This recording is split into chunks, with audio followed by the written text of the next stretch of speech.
This is Jocko Podcast number 150 with Echo Charles and me, Jocko Willink. Good evening, Echo. Good evening.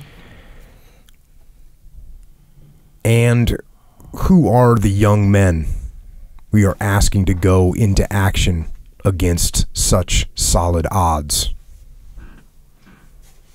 You've met them. You know they are the best we have. But they are not McNamara's sons or Bundy's. I doubt they are yours. And they know.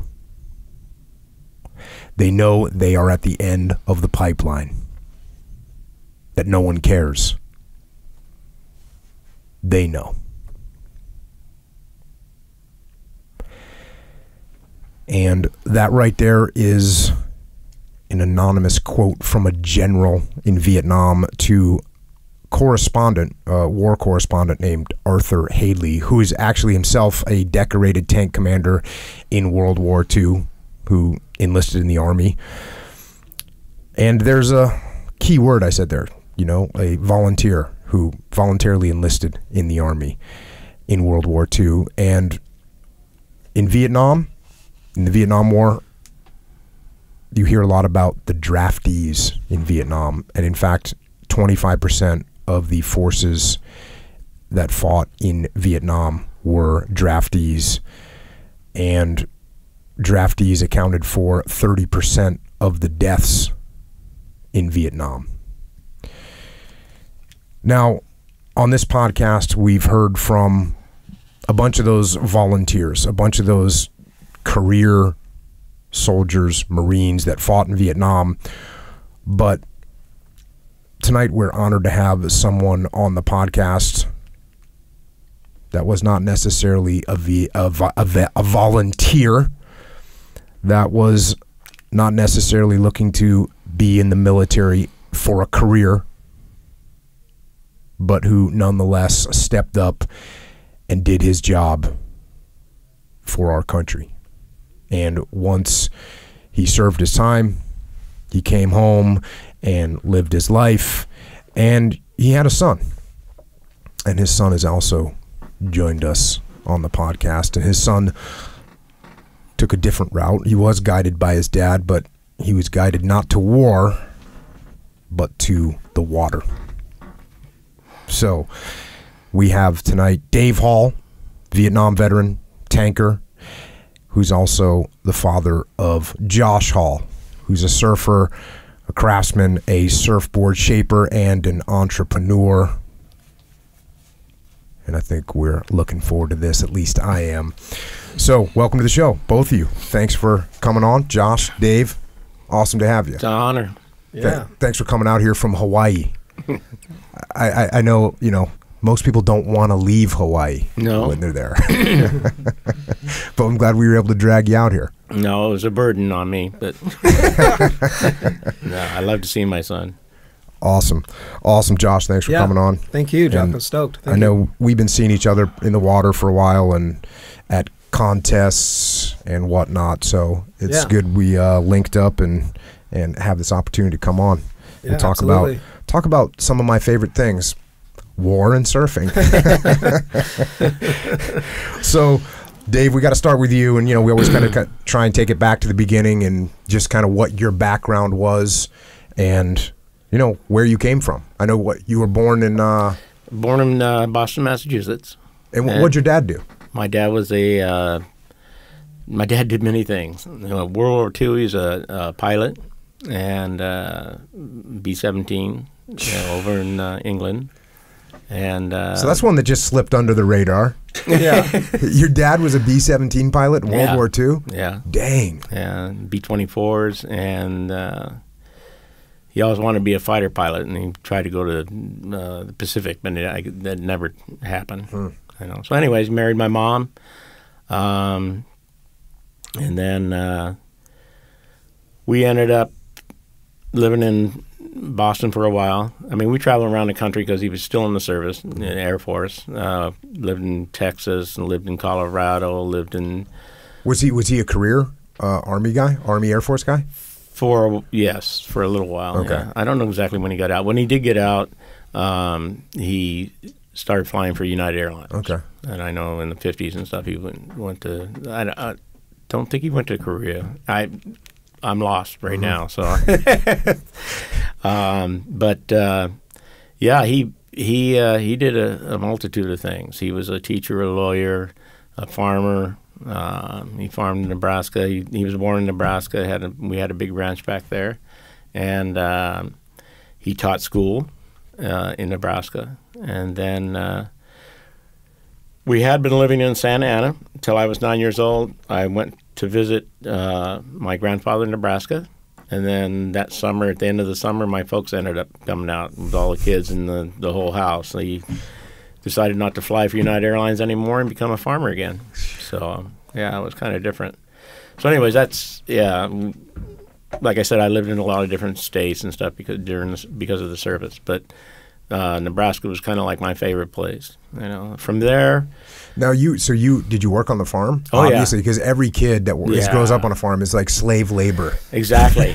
Oh, absolutely. Yeah. 10 hours in the field plowing. We had a cow we had to milk every day. We called her 6 o'clock, 6 o'clock in the morning, 6 o'clock at night, and a few other cattle. And we had pigs, and I raised 300 chickens. And of course, I had my brother and sisters and stuff were there too. They all helped out. And this is when you're, what, like 10, 11, 12 years old? I was 11. Yeah.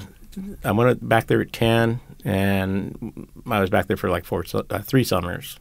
So I was 12, I think, when we ended up moving back to Connecticut. And then how long were you out there for? A year in Connecticut. And then my dad, he bought a business here in San Diego. Oh, okay. Haul personnel. And so we moved back out here, and he found a place, and we lived out in Spring Valley. And he worked downtown, had his own office down there, so... Yeah, it was kind of different. And so then you spent your high school years here in San Diego. Yeah, I started 9th grade in San Diego. Went to Mount McGill High School, and then I graduated and I was going to college for a while, and then got drafted. Did you start surfing in high school? Actually, when we lived in Santa Ana and stuff, I didn't surf. We had mats. Uh-huh. We had mats up there. Old my mom. School. Oh yeah. So I was young then, and we'd always go down to my mom take me every day. Down me and the kids and to Laguna Beach. Okay. Down there, China Cove down there, and broke my eardrum down there. Ouch. As a matter of fact, yeah. But anyways, and then I started surfing, 10th grade, 9th grade and stuff. But when we first came out here and stuff, I loved it. I thought we were going to move to the beach. We stayed at the San Diego Motel right down there on. It's across from In-N-Out in PD by the freeway. Right. Okay. And we stayed there until my dad found a house Yeah. to live in. So I go to the beach then. Walk to the beach. Oh yeah. It was fun. That's what everyone thinks. Well, people that don't live in California think all of California is like Baywatch. That's what all. And then I realize that there's massive. I mean, obviously there's massive swaths of land, but agriculture's huge. You'd go up you just drive by farm after farm after farm after farm. So much of California is farming. Yeah. But people think everything in California is just Baywatch. It's not. Can come close sometimes. But then you went to high school here, and you did surf, but you weren't able to get to the water that much. Quite a bit, actually. Okay. Yeah, I had a. My dad bought me a 54 Chevy 2-door and stuff. So I ripped out the back seat so I get my boards in there. And then I got my sister's car. She had a station wagon. It was a 57 Ford 2-door deluxe. It was the whole thing. That was a surf wagon. Oh yeah. So me and the boys. So I was wrong. You actually got to the water a lot. Yeah. Yeah, quite a bit. Yeah. And you wrestled. In high school, a little bit of wrestling. I was mostly on the swim team. I dove and I swam, and My fault, somebody said, can anybody do the butterfly? And I go, yeah, I can, and early. So you're the butterfly guy. So. And then, so during this time period, were you paying attention? I mean, obviously your dad was out of the military, but you had that connection to the military. Were you paying attention in those years? Because now we're talking, this is like the mid 60s. Are you paying attention to what's happening in Vietnam? Or you're focused on? No, just life. Right, right. As a kid, but not that I can really recall. Yeah. It wasn't really on my radar. Yeah. And then you graduate and you figure you're going to go to college for a bit. Yeah. Well, we went to Grossmont Junior College. What year did you graduate high school? 66. Okay. Yeah. Oh, yeah. So Vietnam was still relatively. Yeah, it wasn't. Yeah. I mean, they started. Well, the Battle of the Ai Drang Valley was in 1965, and that was kind of like the big first spike in activity. Well, I don't want to say that, but it was definitely a highlight. It started hitting the news more, and that was in 65. So you graduated in 66. Yeah. I mean, there was talk, everything, the draft and stuff like that, but it wasn't like, like I said, it wasn't. I didn't really pay attention to it. Yeah. Just surfing. Yeah. Yeah. Surfing can distract you from all kinds of the world's problems. Right. Which is a good thing. Yeah. So then you roll to Grossmont College. You're there. Yeah. And now, are you starting to become more aware of the draft at this point? No, because I snow skied a lot, so there's a lot of activity, and I belong to the ski club there at Grossmont, and so we go to Squaw Valley, Heavenly, and ski a lot. So no, I still didn't really think about it. I didn't think about it until I saw my mom pull an envelope up, and she said, "Hey, you got something from the government." And what was your reaction to that? I can't go to Mazatlan. Yeah. So I mean, it was. So it hit you that it was that unexpected for you when you got your draft notice. Yeah. Yeah. Did you know any other guys that had been drafted? Oh yeah, the class before me and stuff. No, Jim Tomlinson, great guy. He was 25th Infantry over there and stuff. They came back with all the war stories. So yeah, I take that back. I was aware of it, because all these guys are coming back and talking about it. But I never thought, I didn't worry about going. So, yeah. So then when you got it, what was your reaction when you got it? I was going, well, I'm going to go, I guess. Yeah. It was either that, or run and hide. And I thought, well, if we make it to Mazatlan, that's not a bad place to be. If I could survive down there. So, and then I said, well, no, I got to do it. Yeah. It was a little bit scary, but, I always look forward to things. I didn't look forward to going over there, but, it's kind of different. Why not try it? So what was the shock to your system like, this going from the surfing, skiing, and Mazatlan life to checking into boot camp? Well, you had to go through the process of getting, to go up to the draft board in L.A., so I did that and then came back and then had to go up a second time for something, and then that was when we ended up getting on a bus and going to Fort Ord. And it was like, whoa, you're locked in, you don't, no place to go. and now this is 68, so now we're talking, it's things have inflamed in Vietnam, and it's, there's a lot of casualties happening, and from your perspective, you must have been thinking, hey, you might not have been thinking about it as much before, but all of a sudden you're wearing a uniform and there's people coming home, people getting killed every day over in Vietnam. I had at this friends, point. Yeah. I had friends that came home or didn't come home, that told me about it, other friends and stuff. But it was like, of course, once you get in basic and stuff, they got you, they pretty much got you. And you either go along with the program or they make you go along with the program, and you end up going along with the program. So did you see guys that were, that showed up, that realized what they got into and would act crazy or, Oh, yeah. Yeah. You had all sorts of people. One thing about the draft, you had every walk of life. You have every walk of life in the military anyways. They come from all over. But the draft picks them out of the bushes. You know, I mean, it's like, you know, you got big guys, small guys, you got older guys. Now, I was lucky because I was a little bit older, and most of the guys, like when I was in Vietnam, were a lot younger than I was. I mean, other than the guys that were with me. And by older, you were how old? I was were you? 21. Yeah. Old man. Well, yeah, in some for sure. respects, yeah.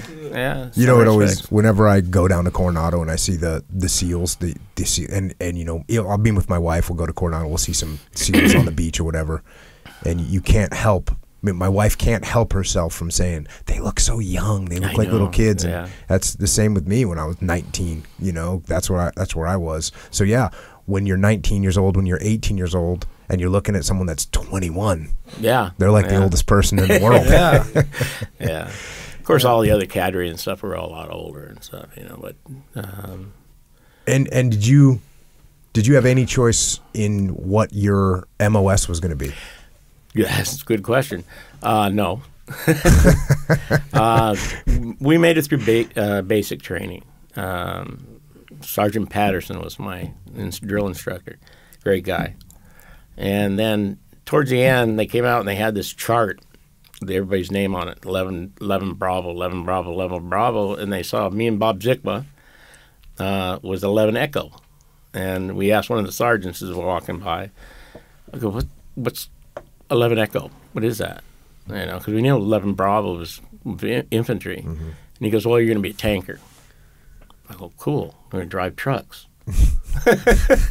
You know, I have farm background, tractor, whatever, you know. And he goes, no, because I figure a tanker truck. Yeah. Oh. In my mind, you know. I was going, oh, shoots. And they go, no, you want a tank. Well, I still didn't quite get it, you know. So anyways, yeah. So in that respect, I go, okay, fine. And only 2 of us out of like 210 guys or something had 11 Echo. A couple of guys went to the APC schools. You know, I forget what they call it. And it was 11 Echo A or something like that. I don't know. Yeah. Would like you talked about the guys that are putting you through basic, these guys were guys coming back from Vietnam. Was the tone of basic training like, hey, you guys are going to Vietnam, you need to be ready? Yes, you had to. Yeah, we knew something was going to happen. You know, and you know, like towards the end of basic training and stuff, they sent us to see this film, and it was the John Wayne movie. What was the name of? I don't know. You're good at that. I wish Jimmy was here. Yeah. God, what are they? John Wayne movie. You guys never saw it? I'm sure I have. He's in Vietnam. He's a general, and I don't know.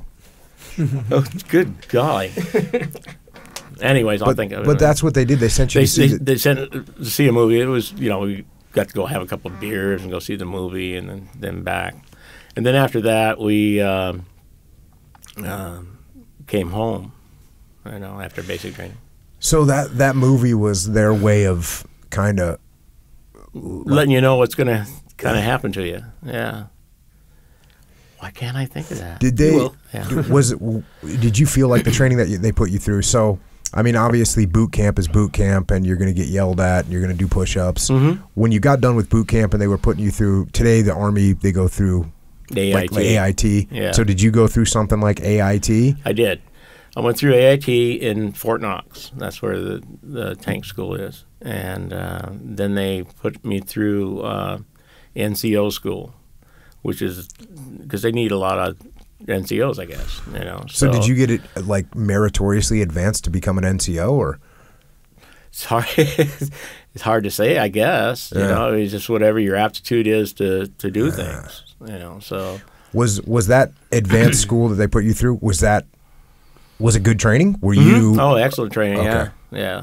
So you were pushed hard. They were, you know, teaching you to use all the weapon systems, teaching you how to react in firefights and all that stuff? Right. And then, you know, just mentally, you know, prepare yourself for what's going on. I mean, radio operations, you know, command and controls and, you know, things like that. So, I mean, it's things I had no idea what I was doing, but, yeah, it worked out pretty good. Yeah, no, that's it's always interesting to hear the way they prepare guys for combat. Yeah, because we went and became like E4s, and then once you graduated, you're at E5.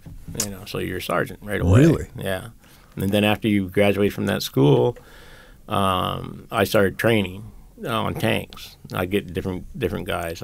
Lucky me, I got the National Guard guys from California on my tank, which was kind of, you know, they said, well, you're from California, you can train these guys. You know? So I said, okay, well, yeah, I'll do it. Pretty good guys. and then you come home, and then they give you leave after you get done with all that. Yeah, we went through, what was it? Some more advanced training and stuff.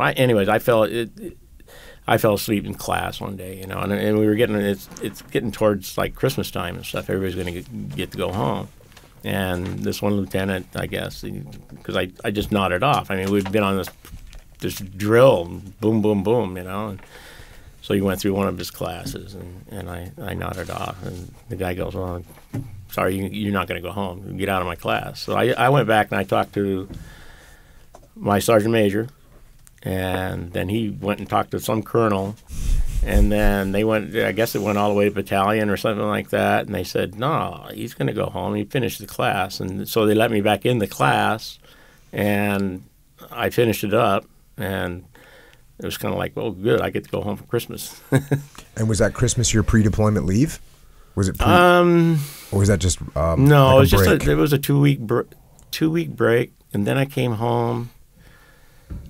That's in February or March. I know I was home for my birthday. It's kind of hard for me to remember. I'm not sure, but I know I left here like April 15th. I think it was. That was to go to Vietnam. Yeah, yeah. And what was I almost missed a flight too. It was great. The PSA flight out of San Diego. Yeah. So they held the plane for me. Oh, okay. Well, that wasn't that nice of them. Yeah.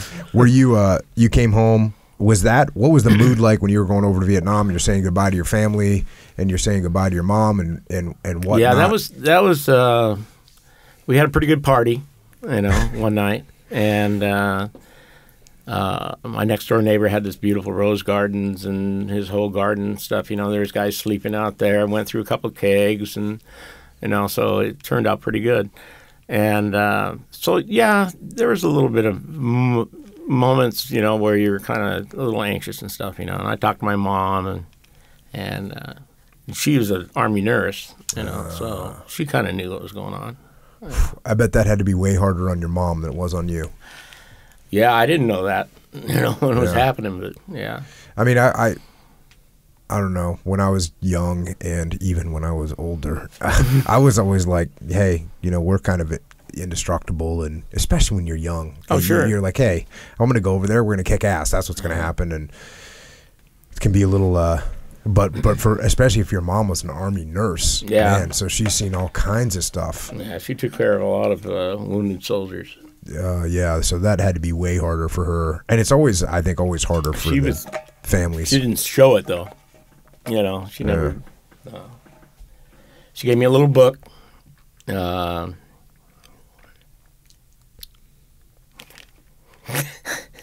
Sorry. It's all right. It's all right, man. You still have the book? I do someplace. all it was a little saying that says, out of Psalms, and it says, "Be part of the answer, not the problem." Yeah. You know, so I kept that with me. Well, that's some unbelievable advice right there. I mean, that's great advice for any situation. Yeah. Sorry. No, it's all good. Let it out, man. It's all good. So when you so you fly the commercial plane over to Vietnam, or was it a chartered plane? No, it was a commercial. It was I don't even know what airlines it was. Yeah, but it was a commercial plane.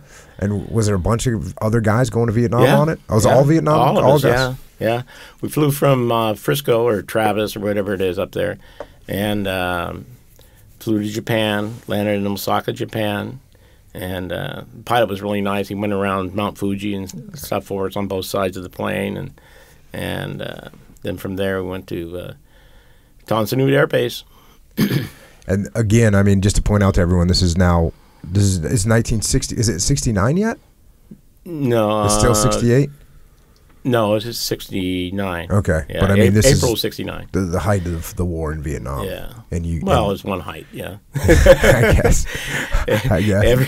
Every battle was an individual's battle. You know? And it wasn't, You've been there and done that. Yeah. Well, I haven't been in the height of the Vietnam War or any of the heights in the Vietnam War. No. I know, but I mean. And your attitude when you show up, you get there. What was that welcome to Vietnam? You were showing me a picture earlier, and you're like, "Hey, this is me. I just got there." You guys are kind of sitting there. Me and Bob Zikwa. Looks like you're getting some kind of an in-brief, like, "Hey, here's what's going on." It was kind of strange, you know. First thing you land on the ground and stuff, he says, "Where's my weapon?"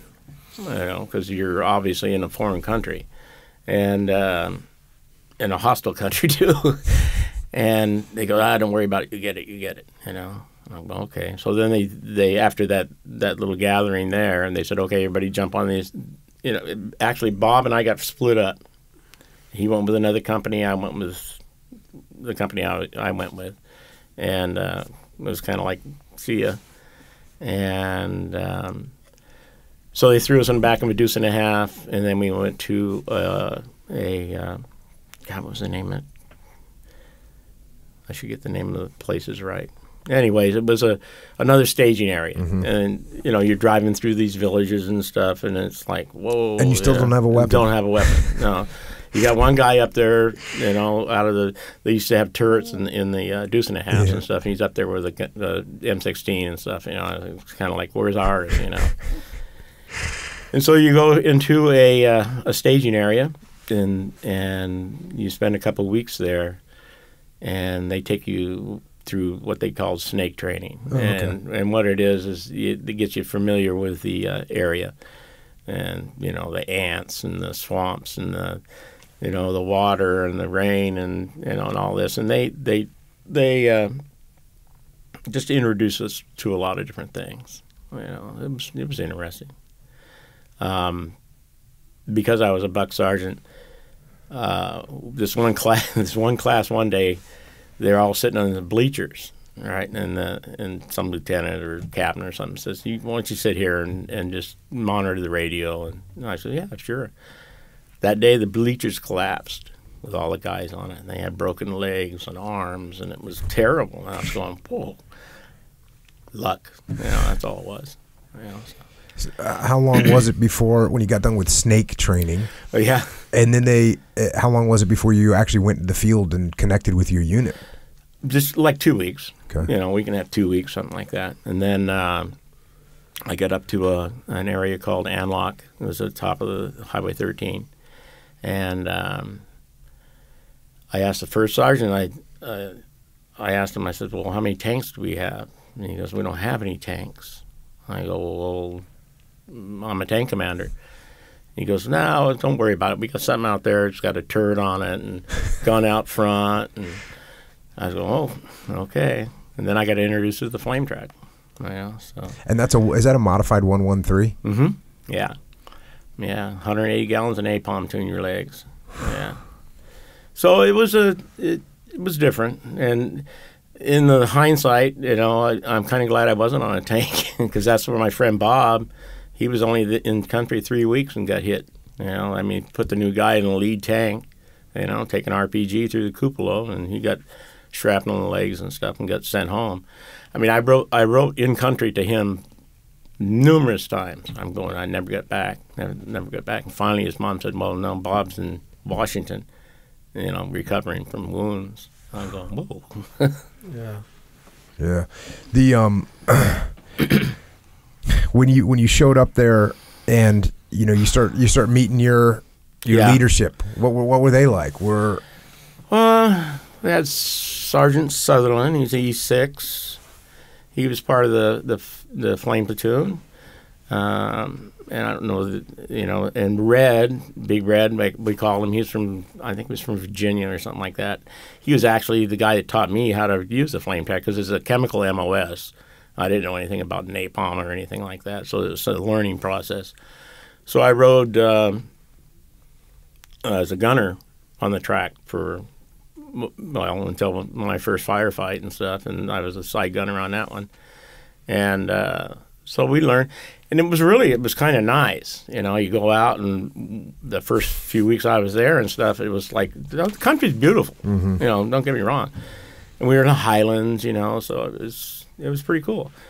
And so we were going in these villages, and we'd take the medics in there, and they'd help the kids out and whoever needed help and stuff, you know. And the village chief would invite us off the track and go in and have a little tea with them and stuff in his little dirt hut, and you know. So it was interesting. The Mountain Yard people. Oh, okay. Yeah, Mountain Yards over there. Nice people. I didn't think they didn't like the North Vietnamese. I don't think they liked us either. But I mean, they got along with us good. So. And so that was a tough bunch. I know you did a bunch of different like types of missions while you were there, like in terms of you did. Okay, let's just ask you, like, so what are the various types of missions that you guys were doing? So one was what you just talked about. You're going out into the villages, right? You're making friends. You're handing out, you know, medical supplies, candy, that kind whatever. of thing. Yeah. That we put a lot of road security and stuff, and you know, that was my first firefight. We went out to help some convoy of tanker trucks, fuel trucks and stuff. Actual tankers. Actual tankers, yeah. And they'd gotten ambushed and stuff, so we went out and, you know, you try to suppress that, or we were chasing these guys down and stuff, you know. But, so that's your first firefight. That was my first firefight. Yeah. How'd you take that? And the reason I ask this is because we get a lot of guys that are in the military, or they're going in the military, and I always ask people, what were you thinking in your first firefight? So that way, when they're in that situation, they have another little perspective of how to think about it, so they can be, because it's hard to get somebody prepared for that, because everyone takes it a little bit differently. Oh, absolutely. So I think the more different perspectives someone can hear, the better it is for them. Right. So, so we were chasing these guys.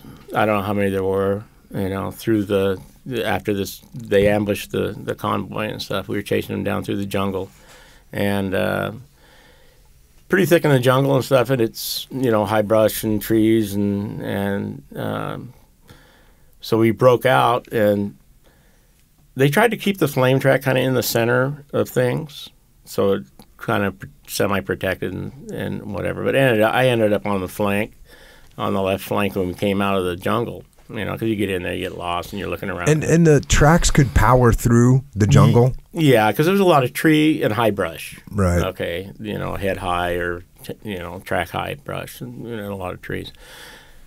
We broke out into this opening, and I was on the flank, and we're looking across, and it was a big rice paddy, and then there's another section of jungle beyond that. And Brett and I kind of look at each other, and we're going, whoa, they couldn't have made it across there that fast. And just like that, we'd turn the track back towards the jungle front, and RPG, you know, hit my track right in the ass end. And then a couple guys got blown off the top. Red was still on the 50. I was on the 60. And it's just instant training jumps in, you know. And I saw the three guys that shot the RPG, you know, and trained a 50 or 60 on him, and Red trained a 50 over there, and then by that time everybody else had turned back towards the jungle and started leveling it. The recon outfit that I ran with, we had like 5 tracks. Each track had 350s on it. One of them had, at one time, had a 106. Each track had 350s on them? Right. Wow, that's... Yeah. So my track, the track I was on, had 150, 260s off either side, or 160 off either side. So it would be like the 6 tracks would be like a line company opening fire. You know, when the line company was, you know, 18 tracks or whatever. I don't know how many tracks there were in the line company. But we had a lot of firepower.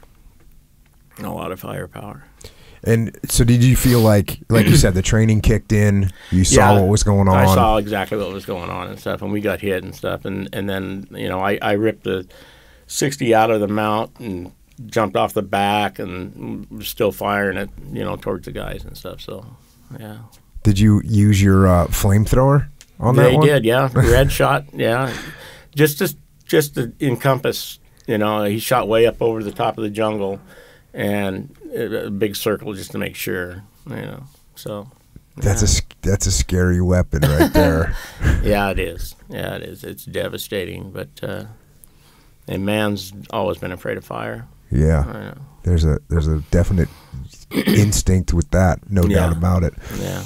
Now, would you guys return back to a base when you guys Yes. got done with these operations? So you'd come back to a base and Yeah, we had a base camp. I had my own little, you know, your underground bunker and stuff, you know, because we took a lot of artillery at night and, you know, the rocket fire and everything. So we had little underground bunkers, and that was Anlock was a good place. Well, it was the only place I knew at the time, so it had to be a good place. would you say it's a good place? Good in terms of the fact that you had it built up enough that there were some Right. creature comforts there? Well, not a whole lot of creature comforts. Creature comfort but, was a bunker. Yeah, yeah, and that was comfortable. Yeah. Yeah. So, you know, and then a couple times we'd go out and you clear areas a little bit further away from the perimeter and everything, you know. So, and then the town Anlock itself was right next door to us. Yeah, so we'd go through that village, you know, every day. Yeah. And what was the reaction from the folks that lived, the local populace that lived in Anlock? Were those mountain yards? You know, I don't know. I don't think they were, but I could be wrong. You know, don't quote me on that. Semi-friendly. We didn't get in contact with them too much. You know, we were ready at that point after that first firefight. I mean, there was a multitude of other ones. How long had you been on the ground before you got in that first firefight? 3 weeks. So it's a couple weeks of snake Yeah, I training. landed on I landed the 15th, and then I think it was May 2nd, April 15th I landed, and then May 2nd was the first firefight. And then I know some of the notes that you sent over was like you basically after that first one it was just that's just the way it was. That was just life. That was life. Yeah. Afterwards. And how would you guys take casualties often when you when you get engagements because you had armor?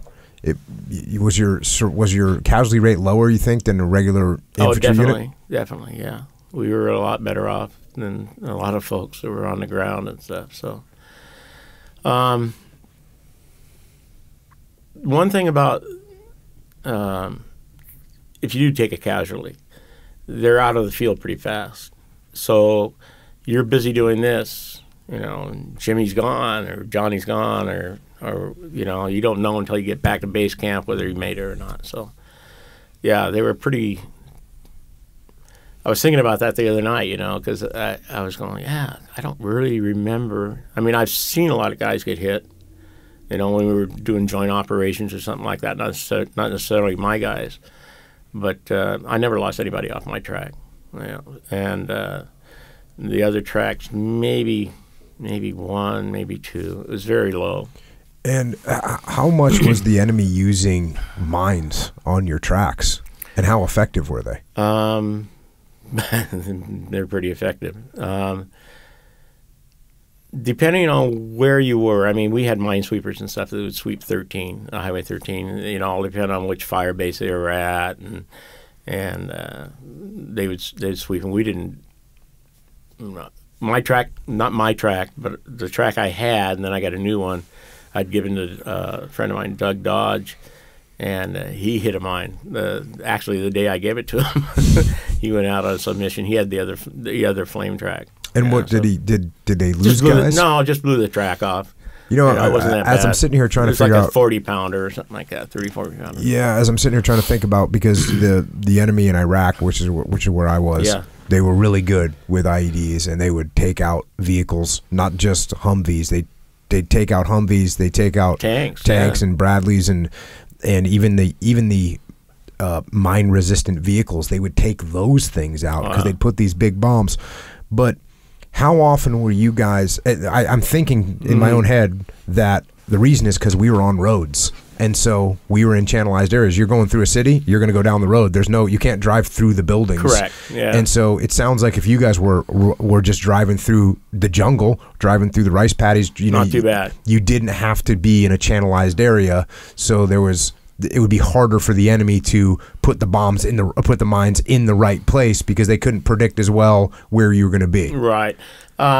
A lot of the roads and stuff were, we did run the roads in some areas and stuff. I mean, I saw a M60 tank, hit a 500-pounder, command detonated, split it in half like that, turret went off like this, 2 guys lived, but, it was pretty devastating. And that was in front of us, in front of our column. But, yeah, and then I saw it was a M47 tank, we called it a Duster. And it had 40 millimeter pom-pom guns on the side of it. It was a mean machine, And he pulled out of our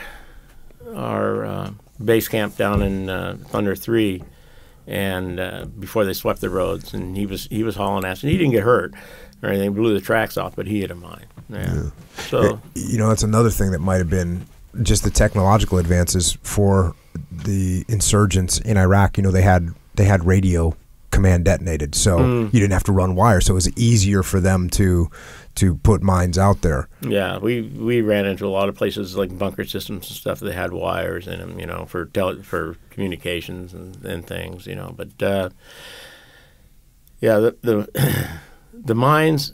I was in a situation where 2 tracks in front of me, we'd take this is another firefight we were in and stuff. We had the if I'm jumping around, let me know. But it's all good. We had, I guess they were the elite force of the South Vietnamese, a Tiger group or whatever they were, kind of their commandos and stuff. They threw them all on our tracks, and so we went into this one area and we got bushed, and there was nothing but RPGs flying through the air, and machine gun fire and stuff, and we suppressed that.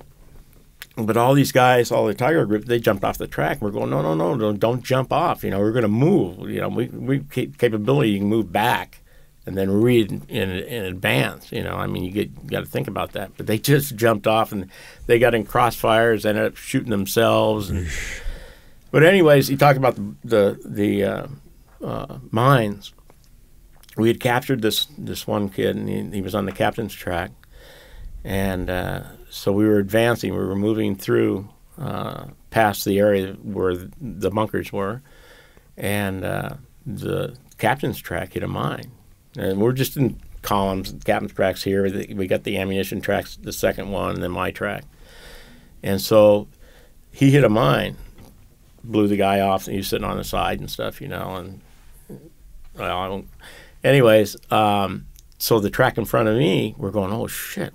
They suckered us into a minefield is what they did, because they had these mines behind the bunker system and stuff.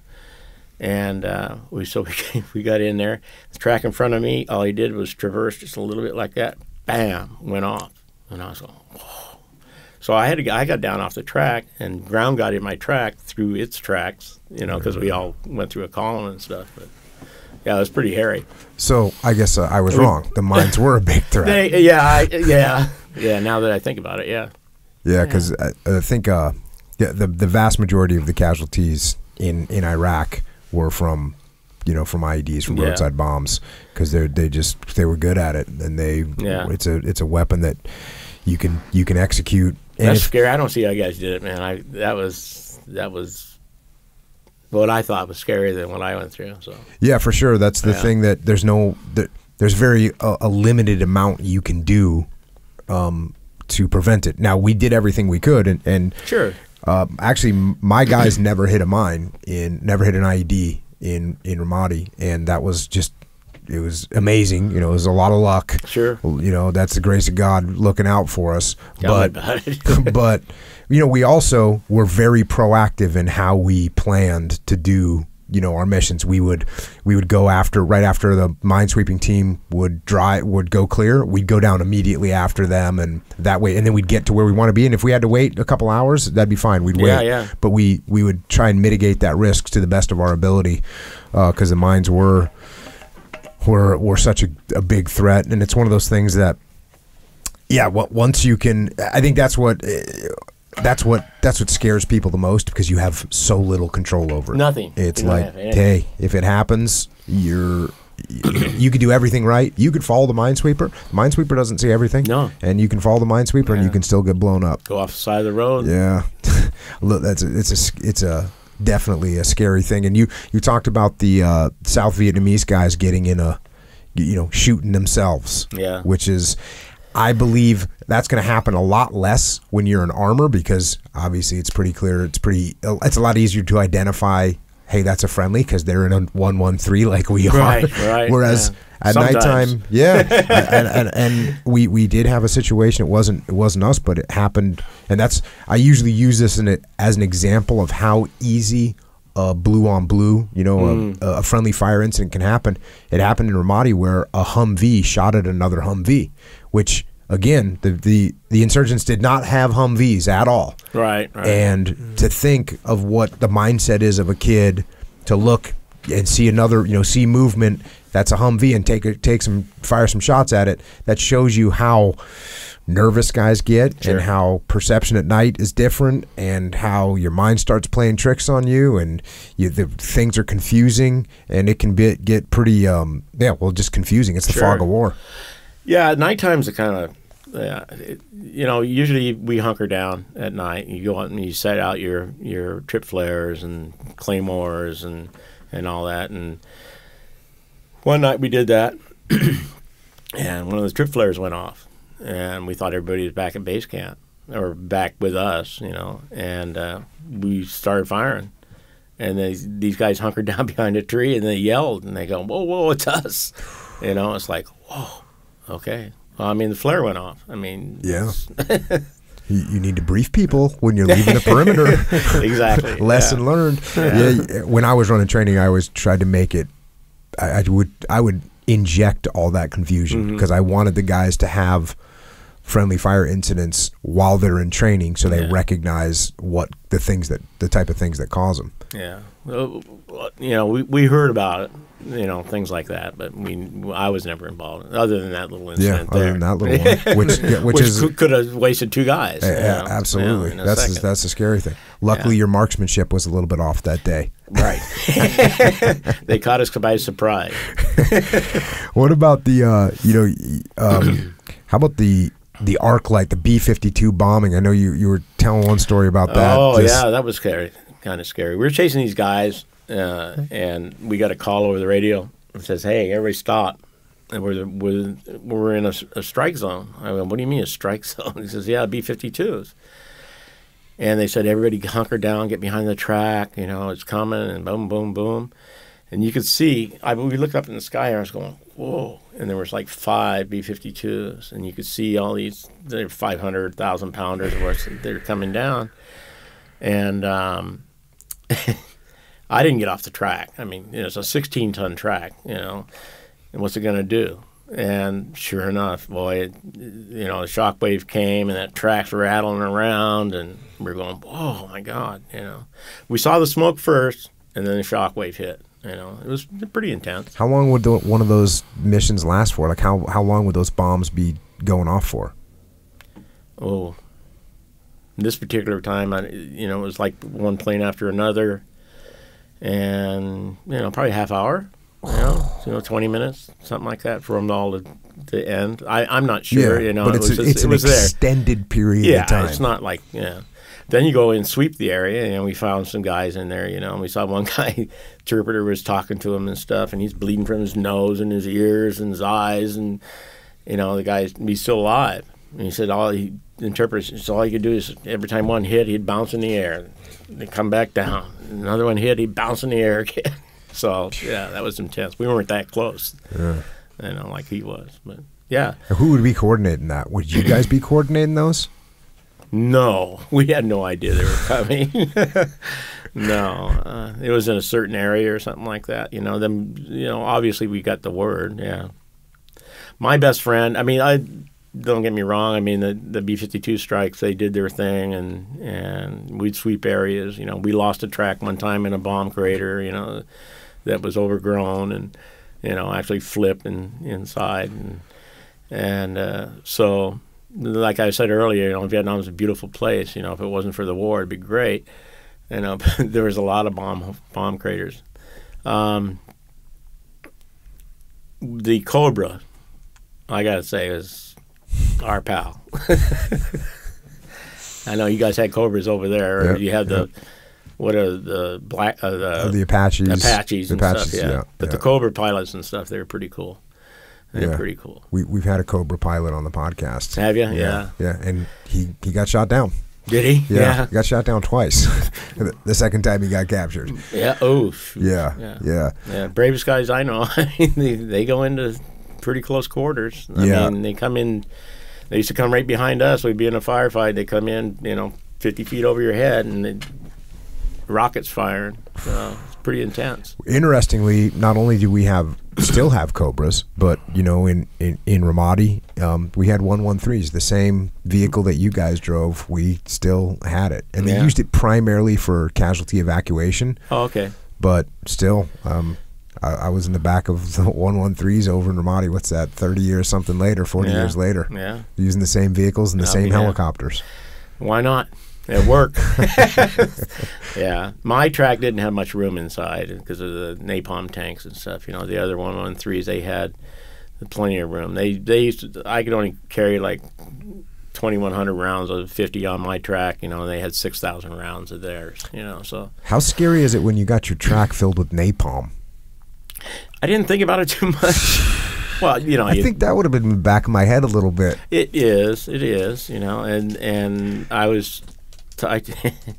We used to play with it every once in a while. It's funny you should mention that, because at the end of shooting it, you could, because it's gas, and you have igniters, and then you have raw gasoline, and so I used to blow out these. I don't know that I might have a picture in there.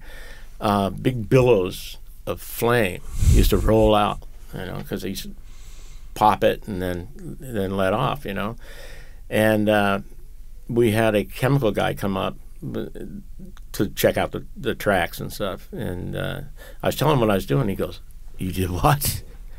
I go, "Yeah, you play with it, after empties and stuff. You can roll out this big giant, I mean, as big as this room, and ball of fire." And he goes, "Don't ever do that again." I go, "Why?"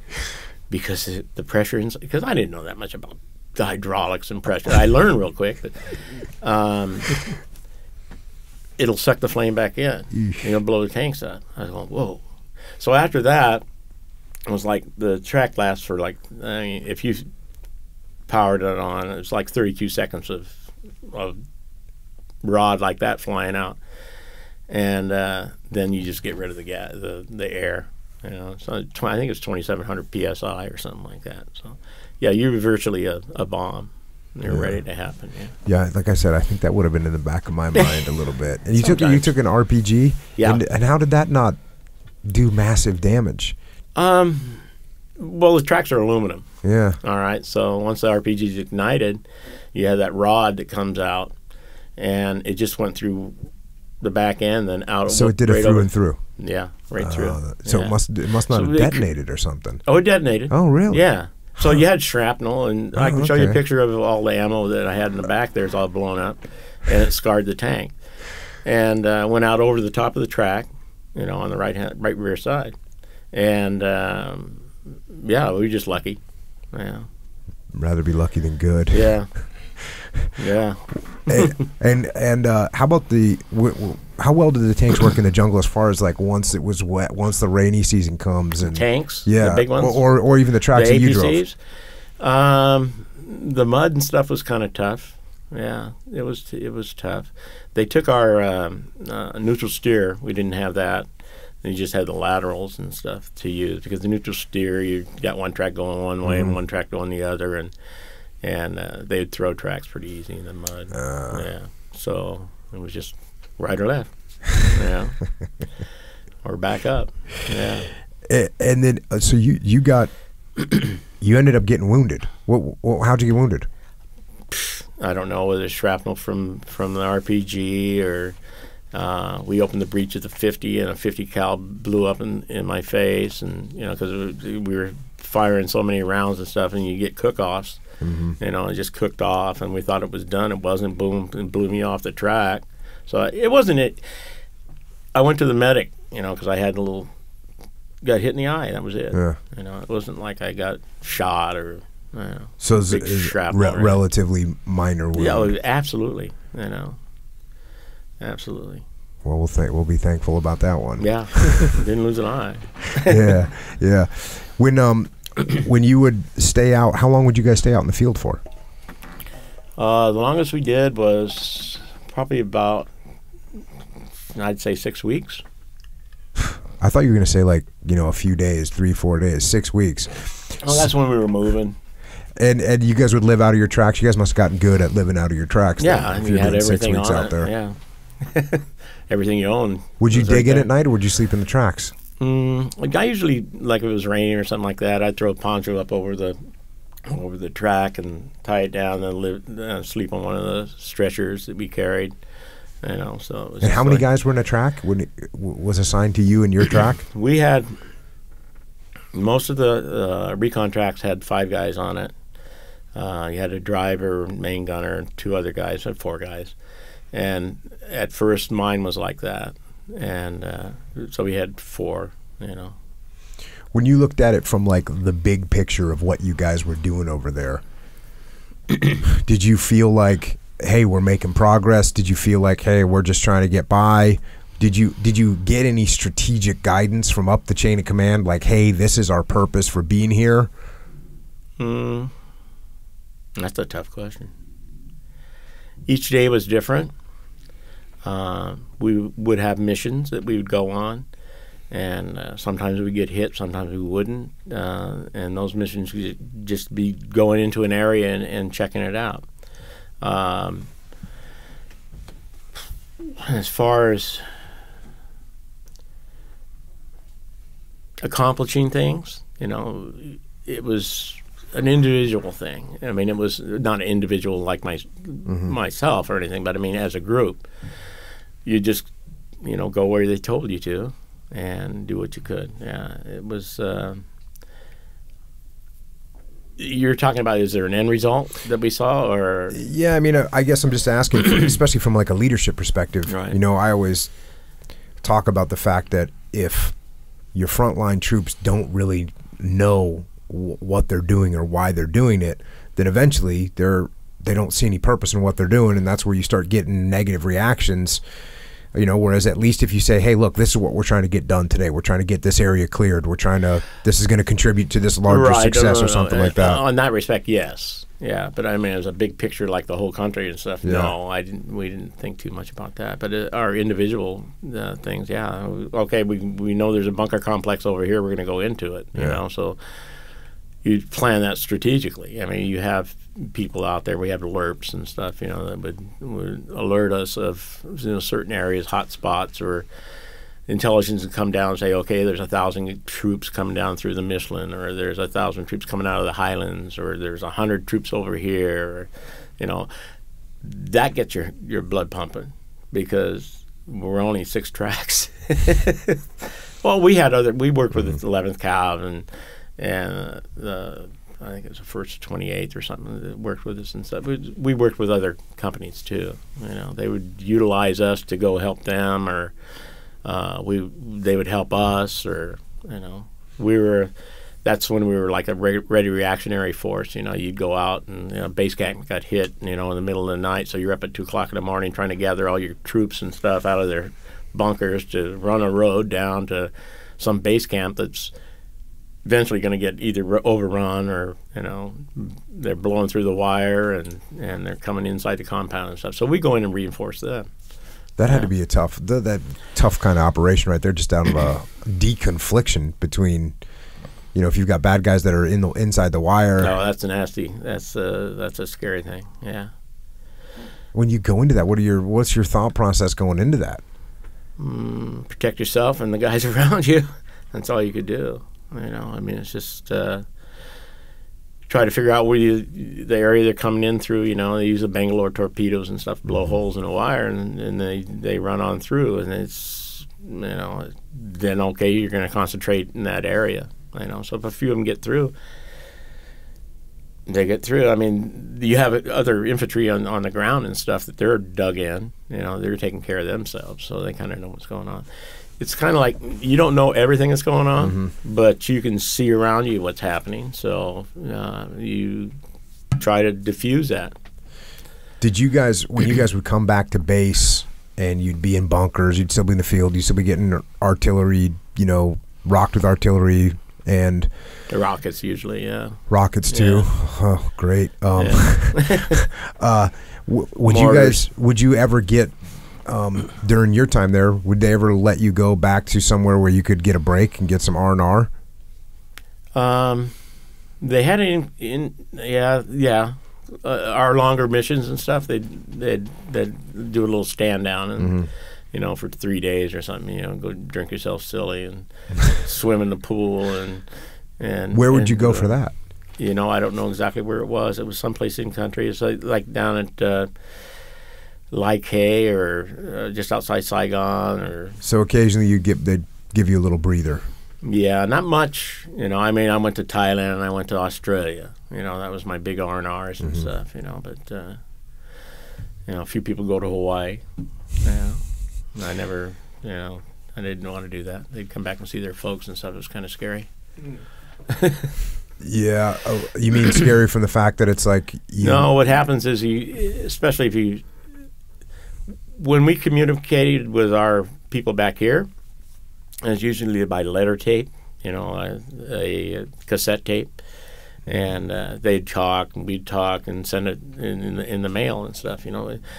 And so the guys that left and went to see like their loved ones and stuff like in Hawaii and stuff, when they came back, their head's not, you know, it's not there.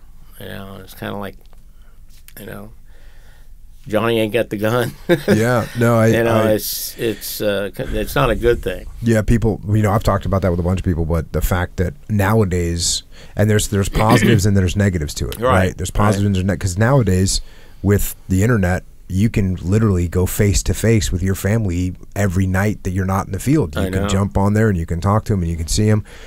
And I don't know, I'm sure that's good for some people. For me, that's not a good thing. No. For me, you know, when I was overseas, and I would talk to my wife and kids like once a week. I'd call them. We'd talk for 5 minutes. I'd ask them how's, you know, the standard whatever questions they are.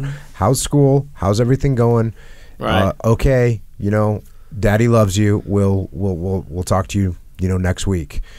And I'll tell you, even I was very emotionally detached from my family when I was overseas, and it's hard to explain to people. You know, at that time I had 3 kids. Now I have 4 kids, but you know, I've told this story about the fact that my wife sent me an email that said, "Oh, can you take a picture of where you sleep at night? Because the kids want to see where you sleep." Yeah. And we had an old Saddam palace, and I had one of the rooms there, and I had a plywood, you know, bed with a crappy, you know, mattress on it. And the plywood bed, you know, had like a headboard on it, right? But it was just blank. It was just plywood. Sure. And I took a picture of it on a little digital camera, and I was going to send it to my wife, and I looked at it, and I realized there was nothing there. So I opened up a folder that I had in a drawer, and I took pictures of my wife and kids up, and I hung them up. Oh, cool. And then I took a picture, and then I took them back down. I put them back in the folder. I put them back in the drawer because, man, I didn't want to see, and again, this sounds horrible to say, but it's directly related to what you're saying, is I didn't want to see my wife and my kids every single day, every single morning when I woke up, every single night before I went. I didn't want to see them you start worrying about them. Because I got a job to do, and the people that I really need to worry about at this point were my guys. And so I totally agree with that. You know, you want to have some sort of emotional detachment from your family. Now, can you go too far with this? Absolutely, you can go too far with this, and now all of a sudden, you know, you get too detached, and your family doesn't mean anything to you anymore, and that's going to be a problem as well. So, but I think people got to pay attention to that and find that medium, that happy medium, where if they are still enough touch, but it's not dragging them off, because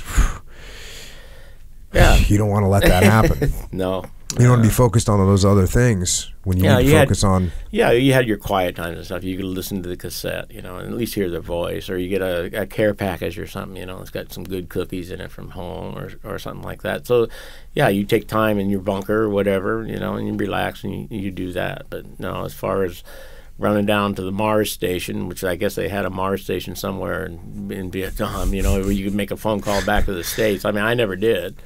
But a few people did just by telephone. But now today, yeah, like you say, I mean, it's like the other thing you can see Daddy on a big screen. The other thing that I think happens is if you're worried about those things, you start to be less aggressive. And in my opinion, when you're less aggressive on the battlefield, you'll end up in more trouble than if you're offensive. Absolutely, yeah. That's the guys that I ran with. They're pretty tight group. I don't think as tight as you Navy SEALs guys are, but all of us had a different story in life, but as far as getting the job done that we were out to do, we did a pretty good job, I think. I'll tell you, I worked with all kinds of guys in the Army and the Marine Corps, and the camaraderie in any military unit, especially once you're fighting hard, it's all awesome, and it's all super tight. Yeah. And I'm sure your guys going out on mission for 6 weeks, living in a track, fighting the enemy. It could have been less than that, but I mean, any time is a long time. When you're spending the night. There was just one time when we were traveling, and we were having supplies hard to keep up with us and stuff. So it was, no water, the fuel, and you ended up, bathing in bomb craters and things like that. So, and then you don't know where you're going. I was a lousy map reader over there because everything's flat. So no GPS. No GPS, but somebody knew where they were going. So we'd follow them. I mean, it's really the technological advances there are very, very high. Tremendous, we got the guys will be looking at a moving map, and it's showing exactly not only where you are, but where all your other friendly guys are. It's pretty impressive. Yeah. So we had none of that. So what would you have to pay attention to, guys, to make sure that, I mean, you're in that sustained combat, making sure that guys weren't getting to a point where they needed a break? My drivers and stuff were I went through quite a few drivers. I mean, not that they just went on to do something else. Right. I mean, that was kind of their starting point, and they drove for me. But you could tell. I mean, I had one driver. He just jumped out of the hatch. We were getting fired at and stuff. He jumped out of the hatch, and I was like, "You gotta get back in, dude. I'm not driving it. I'm on my 50, and we're moving out of the area, because we're getting away from what was happening because we regroup and go back in." And he goes, I can't do it. And he's throwing up, and, because he's scared. Yeah. He's scared. And a lot of guys are scared, And mostly the drivers, because they're kind of confined, and we're kind of freewheeling with the 50s and the 60s off the sides and stuff. So, you jump down and say, get back in the track, boom, smack him upside the head, and you get in and then you leave. But then maybe you go back to base camp and say, maybe that's not the guy for this mission or these missions, So you go on and do something else. Well, it's an interesting dynamic because, I mean, I guess maybe you're just a mellow guy because you're telling these stories about doing this and doing that, and you're making it sound like you're going out to In-N-Out Burger to grab a burger, and in reality, you got just to put it in perspective, some of the guys that you're with are scared and throwing up from fear, and so it's horrible. You take care of those guys, so you can get them back to base camp or whatever, and then or they overcome, what was bothering them. Rose is a perfect example. This kid from Des Moines. Good, nice young kid and stuff, but you couldn't shoot somebody one day, and so I grabbed the gun right out of his hand and shot the guy. So but that was just one incident. You know, we ran into some pretty heavy duty guys, and they took out a track right in front of me, and they were in a bunker, and they were doing some damage, and Rose he froze. Well, he froze. You just can't do that. So how'd you handle Rose after that? He mellowed out a little bit, and he ended up being a pretty good driver. You know, so I mean, he got over that, I think. But again, that driver moved on. It's another kind of misconception in the military that if you're in a leadership position, you're just going to bark orders and you're going to yell and people are going to listen to you because you. and you're just giving these beautiful examples of the fact that, like, okay, you got to have the understanding of the person. People are going to make mistakes. People are going to get scared, and it doesn't matter how mad you yell at them. It doesn't matter. It won't help. Yeah. You need to develop a relationship with them. You need to get to know them. You need to understand them, and then just because you learn something about them if they have a shortfall like that. Like you said, maybe I'm not going to put him in that position again, right, but where can I use this individual? Absolutely, yeah. And a lot of times people view the military, especially when they see Full Metal Jacket, where it's the drill sergeant yelling for 45 minutes in the movie, or the drill instructor yelling for 45 minutes in the movie. They think that's what military leadership is, and the classic examples that you're talking about of what real military leadership is like, and it's the same as all leadership, but getting to know your people, building a team, figuring out what your mission is. And you're not better than they are, and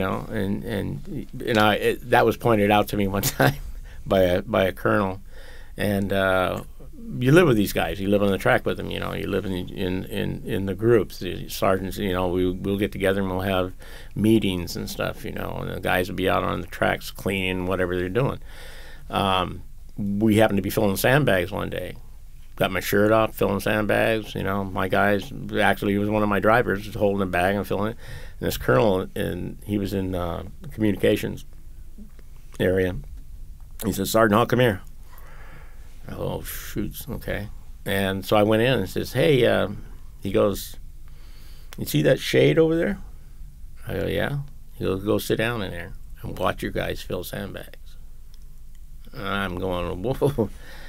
I'm going, these guys are, part of me. He goes, "That doesn't matter. You just sit in the shade, watch them do it."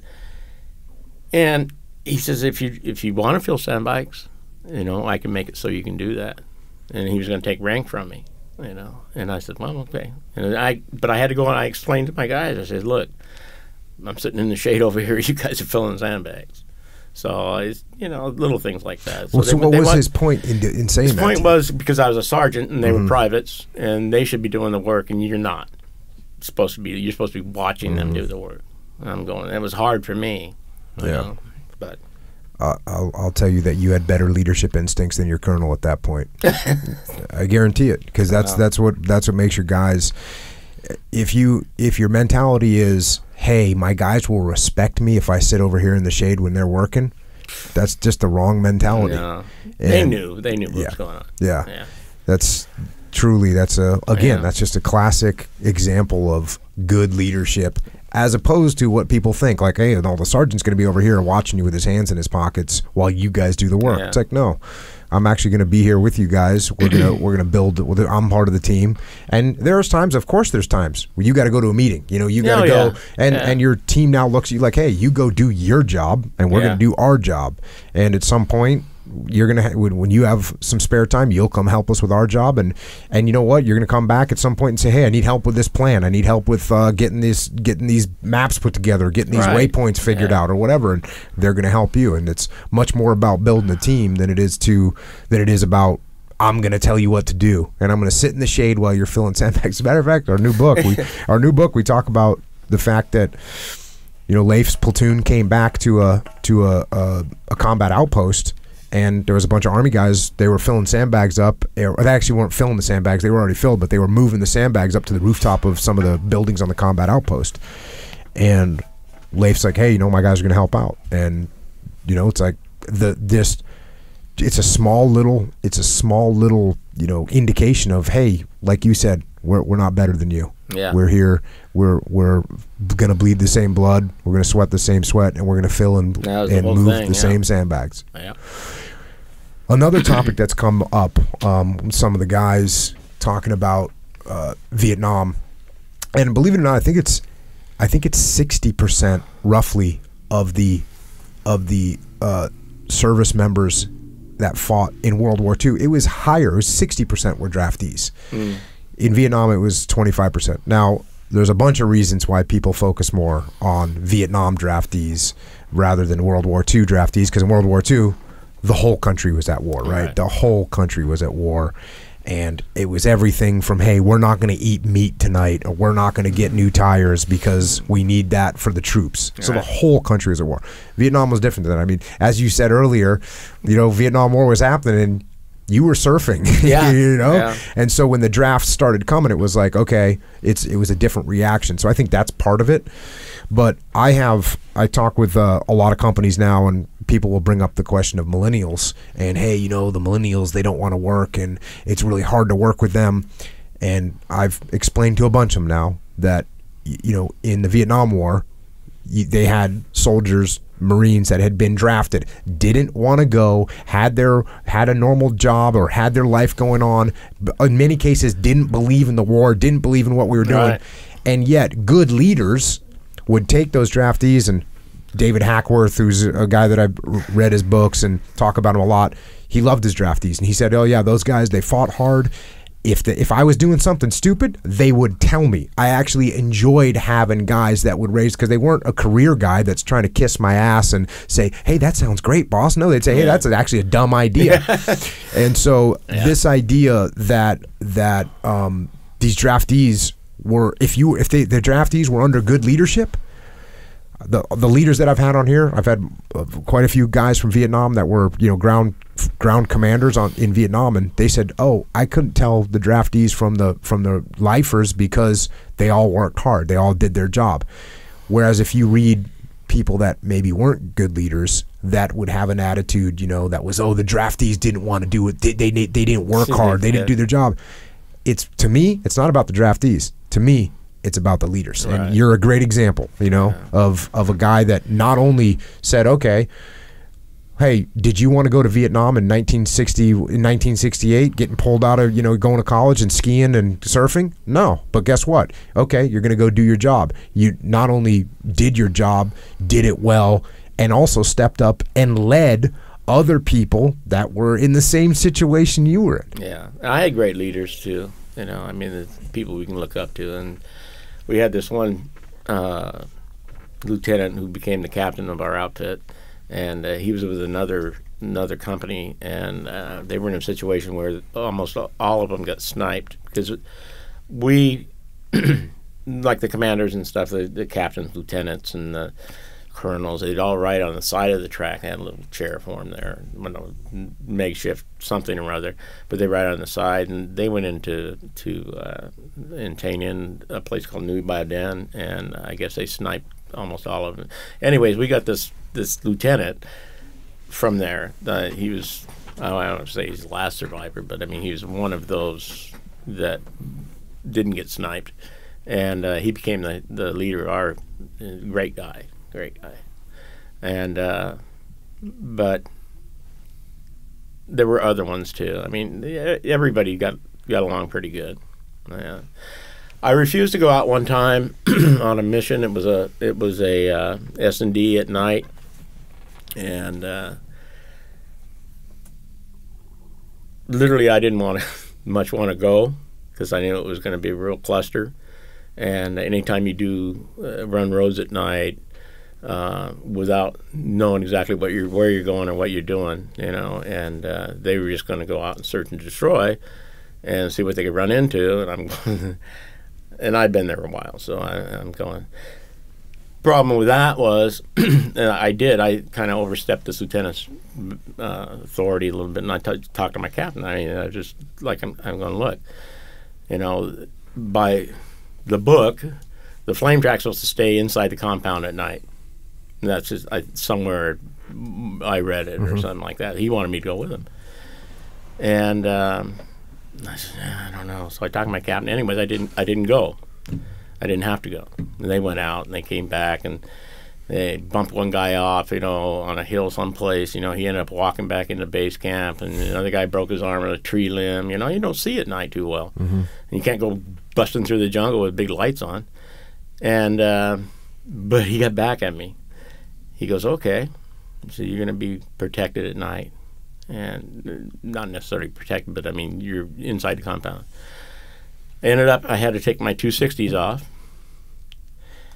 My 2 guys that were on those 60s left, and all I was left with was my 50 cal, the flame, and my driver. So I'm going, whoa. That wasn't a good idea. Yeah. But it could have been worse if we'd gone out on a mission. I don't know. Anyways, so later on in my time there, I became resupply sergeant in the field. This is kind of after, we've been through quite a few firefights and stuff, and they said, well, okay, it's time to slow down a little bit. So I became resupply sergeant, but it was resupply in the field. So I was still running with the same guys I was with, except I got to fly a shit hook back and forth to someplace else to pick up fuel and food and stuff, and then deliver it to my guys. Unfortunately, that lieutenant's outfit got fuel last. They got food last. They got, it's kind of chicken shit. I shouldn't really have done anything like that, but I was going took weapons away from me, man. That's my livelihood out there, This is one of these things where, again, from my perspective, I was trying to look at things from a leadership perspective. If I've got an experienced guy that's telling me that something is wrong or telling me I should do something a different way, then I'm going to listen to him. That's what I'm going to do. Yeah. And if you were telling me, hey, this doesn't make any sense to go out at night, this is not a good idea, I'm going to say, you know what? Okay, let's reconsider why we're doing this mission and how we're going to execute this thing. To me, that's part of leadership. And again, if I took care of you by saying, okay, explain this to me, and we had a real conversation about why it is you don't think we should go out, because maybe there's some things that I could have done to mitigate that. Say, you know what, since you are in the flame, maybe we'll put you in the back, or we'll do something different. And then at a minimum, you are happy that I listened to you. I didn't just bark and order you, no, this is what we're going to do. Because what does that end up turning into? What that ends up turning into is you got a negative attitude towards me. And as a leader, I don't want you to have a negative attitude towards me, because guess what you end up doing? You end up in a position where you're not giving me my resupply when I want it, which is again, these things just boil down to having respect up and down the chain of command. Right. And if you listen to the people below you in the chain of command, let's ask this question. If I was in that guy's shoes, I'd say, okay, I got Sergeant Hall. He's telling me he doesn't want to go out. Why is he saying that? Let me listen to him. He's saying it's going to be hard to maneuver at night. He's got more experience than me. Maybe I should listen to him. And on top of that, what am I going to accomplish tonight? Is it my ego that wants to go out? Because sometimes no, we're going to go out. No, Hall, you're going to listen to me. We're going to go out. And that just becomes my ego versus your ego. And of course, can I win that contest? Yes, because I outrank you. Man. So we're going to do what I said. But how does that really help? It doesn't. It doesn't help bring our team together. So that's another thing to think about when it comes to just this stuff from a leadership perspective is if you listen to the people below you in the chain of command and you hear them out and you take into consideration what they're telling you, it is going to, number one, it's going to improve the way you do your job. Because who's smarter, me who just got here or you who've been here for 8 months? You're going to have more information. You're going to know more than I do. It's going to make me better if I listen. And we're going to accomplish our mission better if I listen. And on top of that, it's going to strengthen the bonds that we have because we're reciprocating thought between our brains and we're listening to each other, and that brings us tighter together. So these little leadership lessons are important. There was no more S&D in at night after that mission, though. Well, there you go. So, and what did he prove by that? I mean, I bet your captain went to him and said, "Hey, listen, hey, listen, Lieutenant, if you got Hall telling you we shouldn't be doing this, I'll let you do it tonight because you want to prove your little point." But that's it. Basically, that's what happened. So there you go. So he cost himself some leadership capital that actually ended up hurting him later on in the resupply. Well, I took care of his guys, but I mean, it made it look like he was going to get the last stuff. But I'd never do that to anybody. Yeah, no, I mean, you took care of him, but you made him wait for it. Made a little point. Mission River Plantation was exciting. So we're cruising one day. We're coming back to base camp, and we're all in a column. We're just cruising along normal like, and the lead track takes a couple sniper rounds. You know, we're going, whoa, and it's coming from the hillside up here. So we pull in a little half shoe, you know, and just let go with 1850 calibers or 17, whatever it is, up into the hillside. It's all Michelin rubber plantation stuff up in there. And then it quieted down. You know, nothing was coming back. We're going, okay, you know, things are over. I look out of the corner of my eye, and down the road I can see dust coming down there, and here's a red, white, and blue Ford Bronco, fairly new one. I'm pretty sure it was blue. I know it was white and red, and it had some blue on it. And he comes in, and he brodies right into our little horseshoe there. I was going, what the heck? And he gets off, goes over and talks to the colonel. I think it's Colonel McKenzie. And colonel jumps off the track and stuff, and this guy's sitting there, and he's doing like this. I go, what the hell? Jumps back in. He's got his little plantation worker with him too. He jumps back in his Bronco and he takes off. And I walked over to the colonel and I said, well, why would that guy come in the middle of this little firefight? He goes, well, we pay $1,500 a piece to that guy for those trees, and a 50 caliber hit that tree, it'd bleed the tree out, and it bleeds the rubber out. So I'm going, oh, that's a good gig. Send his plantation and go over up there and a couple pot shots, don't hit anybody. That's one way to make money off the U.S. government. Oh yeah, the Michelin plantation was pretty good. They had this thing though, because there was a lot of movement down through the plantation, you know, of troops and stuff. So they came out with this idea about, okay, we'll have red zones and green zones. Red zone, anybody inside the red zone, and one clicks square, right? And anybody in the red zone, you know, that's free fire. Mm-hmm. In green zone, no, because you have the plantation workers, you know, stirring the pot and stuff. Well, they used to melt right into and we get workers that we'd seen before that are in red zones. And we're going, this is not going to work out good. So anyways, they stopped doing it. Yeah, that's my story. I'm sticking to it. Yeah, well, like I said, that's one way to make money off the U.S. government for sure. Well, unfortunate. And so you ended up doing how long in Vietnam? 10 months, 22 days. And then was that was shorter than a normal I got tour. early out to go back to school. Company clerk one day came out in the field. He's delivering checks or money or whatever, and he says, you know, Sergeant Hall, you can get early out. They just approved something or other. I go, how do I do that? You know, I'm up. You know? He says, well, you just need a letter from the school. You know, and I wrote my mom by mail, and sure enough, she registered me at the college, at Grossman College. And so I got out a little bit earlier. And that was because Nixon was, at this point, looking to try and downsize. Things were slowing down, yeah. Things were slowing down, you know, a little bit. So they wanted to get guys out. Hey, well, before we kind of wrap on Vietnam, but one more note that you made was about your medic. Oh yeah, and I just wanted to touch on that one before we come back. I wish I knew his name. We got in the shit a little bit, and he was a CO, a conscientious objector, and hell of a medic, bravest guy I ever knew. And one day we got in the shit, and he was riding on my track, and he picked up a weapon and started firing, and to save his ass, you know, and ours, you know, and but he never did it again. Mm-hmm. Never did it again.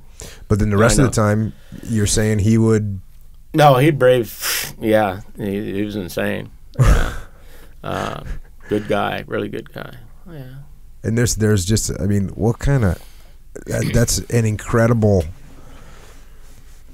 again, just talking about from a leadership perspective, you got a guy in your unit that's a conscientious objector that doesn't want to be at war, and yet you got him out there and he's risking his life, and even in the moment of truth he actually steps up and No, he could see what was happening. What was going on that he needed to step up? That's gonna be a pretty dire situation. Yeah, they were puffing up out of the bush pretty good, and you know, I didn't have any control where they were or anything. You know, you see guys over here, okay, you can fire over there, and they were starting to hit us from the rear, and he happened to be there, and so he picked up the 60 and started having at it. Yeah. What's the rule, or like what's the whole situation with a conscientious objector? Like what he doesn't. It's one that serves, but he doesn't want to kill anybody. I mean, he doesn't want to shoot. He doesn't want to carry weapons or anything. I mean, he wouldn't even carry a .45. He'd carry a medic bag. And that's just cool with everybody. And so it's like an understood thing. Like, hey, I dig it. Your views on this whole thing. Come do your job. We don't expect you to fight or whatever. Right. Huh. Yeah, there's but small stop my numbers bleeding. Oh yeah, of course. Yes. Yeah, and he was good at that. Yeah. How common is that? It's not very it's common. Not very. I don't think. It's not very common. I'd say it might have been more common in World War II, only because and this is like complete speculation on my part. In Vietnam, someone that didn't want to fight was more apt to just run away to Canada or something, or get a deferment for whatever, medical or. Right. But it seems like in World War II, again, because the whole country was at war, that they would be like, well, I'm just gonna be a conscientious. And there's the movie about the guy that was awarded the Medal of Honor. Yeah. And he was a conscientious objector, and he saved like 75 or 100 people. Yeah, crazy stuff. Yeah, and took massive risks to make it happen. Does that go on nowadays, like in Iraq or anything? I have never met a conscientious objector myself. No, so I don't know. I haven't heard of it lately. That was just something that was, he's a great guy, and he just didn't, that's okay. He's a medic. Yeah. I guess it really wouldn't go on now because there's no draft. So if there's no draft, you don't need to go. So if you don't need to go, you just not go. Yeah. Whereas Vietnam, they had the draft. Yeah, unless they have people, they have their principles where they're like, hey, I want to go make a difference. Yeah. But they're kind of detailed in their deal. Maybe that person would go in the Peace Corps instead of the Marine Corps. Yeah, or maybe be in resupply. There you go. Yeah, they have options now. More. Yeah, makes sense. Yeah, I captured 2 guys over there one time, and I know the medic he get a little upset. And I was on a mission. We were tailing some guys that were surveyors or something like that, and pulling security for them and stuff. We were coming back, and I was on battalion radio. And this is after we got overrun at Thunder 3 a few days later. And so we're cruising down the road, and I see this guy, and we had what they called Chu Hoi back then. We meant they give up. Open arms. Yeah, and so he's Chu Hoi, and he's got bandoliers across his chest and stuff. He's in loincloth, and he was part of the 30 that hit our base camp 2 nights before that. And so I was last in to call him. I was on battalion radio, and I was trying to get a hold of my guys on the company, and I'm on battalion. I'm going, hey, I got guys out in the open. I need help out here, So anyways, we pulled over in the mud off the side of the road, and he's sitting in this little saddle on this hill. And so I got down and went up, took the bandolier off and stuff. And he said something. He was talking. He was yelling in the back. I was going, oh, shoot, there's got to be somebody else back there, right? And so I think it was Tuggle. And I said, hey, keep an eye on this guy here, And they had him. And so I'm looking up and I go up over the hill, and here's this guy laying on the ground. He got an AK-47 beside him, like this. And he's laying on the ground. I'm going, get up. I was going, and he's going, whatever the guy said was good, because I didn't shoot that guy, And so the other guy, he goes, okay, well, the poor guy, he stood up. I made him stand up, and his calf was blown off from his knee to his ankle, with only his bone, And I was going, oh no. So he left his AK on the ground and stuff. So I went over to him and I put him on my back because I was going to carry him out to the road on 13. By that time, the medics had come out and stuff, and my guy, a couple of my guys on tracks and stuff were out too. And so I put him on my back, and I carried him out and threw him in the back of the Jeep.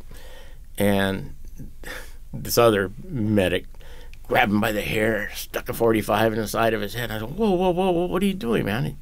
I just carried him 50 yards across the street, across the mud. He's not going to do anything. Well, you never know. And I'm going, look. And his legs all blown off and stuff. That AK, though, was on full automatic, and he was going to go for it. And the interpreter talked to him, and he says, yeah, he's pointing to the sky. The night that the attack happened, Puff came by, and he peppered the whole area and stuff. It was a beautiful sight, a big ribbon of red and boom, boom, boom all around the compound. And he must have got hit by it or something, or either that or one of the Cobras or something like that. But they did damage. It's funny. The interpreter came back and told me. He says, I think you're a doctor. And I go, what do you mean? He goes, yeah, because you helped him and stuff. And I was going, well, okay, whatever the mentality is. That guy was a sergeant. It was a staff sergeant, I think, in the NBA or something like that. He was up there, and the other guy was like a captain or something like that. It was weird, But they're little guys and stuff. Those guys were. And would you say that those guys would then turn to be the full help out, or they were a lot of times they were reintegrated into depending on what area they had come from, and they'd find that out, and then they'd blend them back into the society that was there. I guess I don't know. I never saw them again. So yeah, that's another thing. There's a lot of similarities. Well, not a lot, but there are definite similarities between what it was like for us over in Iraq, and I didn't fight in Afghanistan, but the guys that fight over there, and then in Vietnam, just trying to tell who's a good guy and who's a bad guy, and it's one of those things. It's there's no easy way to do it. No, there isn't, and a lot of the villages and stuff were pro-VC villages and stuff, and we knew that. In the daytime was fine. At nighttime, I don't want to go through there. We had some girl get into our compound, and once the gates were closed and stuff, they found her inside. And she was from the village, which was a pro-VC village. And I don't know, they got some intel and stuff from her and all that. And the next thing you know, the recon's mounting up, and they're going to take her back to the village. And I go, hey, I'll go. I'll ride a shotgun on 150 off one of the recon tracks. And so we pulled into this village, wishboned it, and make sure. And they kicked her out of the back of this track, threw her out of the bike. And she's yelling all the time. Says, no, they'll kill me, they'll kill me, they'll kill me. I'm going, whoa. But the interpreter goes, nah, should be all right, I was going, whoa, okay, whatever. At that moment, though, when we pulled into this village and stuff, I saw this, what I thought was a head coming up over one of the little hooches and stuff that they had, almost fired, but didn't, and it ended up being like a palm frond or something, just popping up over the ridge of this hooch and stuff. So that was kind of scary. No, yeah, I would think. It's a fun mission, though. The insurgents definitely in Iraq, if they found out in Ramadi, if they found out that somebody was working with the coalition, they'd kill them. Yeah. They'd skin them alive. They did that. They'd behead them. It was pretty awful. Yeah. The U.S. coalition forces were very careful not to ever indicate that any of the people that were working with the coalition. Right. Especially when I first got, as the transition happened and the insurgents were on the defensive more, and the local populace realized that we were going to stay and protect them, they got more verbal about like, hey, no, there's a bad guy down there, and the momentum shifted towards the local populace just being like, hey, we're good, you're good, those guys are bad. Yeah. And there was less fear, and that was really one of the tipping points. So you get this early release program, and how's that? You just, boom, they pluck you out of Vietnam, you get a letter? How'd that go down? No, actually, the colonel flew into where I was on this other track. It was one of those command tracks that had a little bubble on top and stuff. Yeah, I think it's called a 577. Whatever. Yeah. I don't remember, 114s or something like that, I think it was what it was.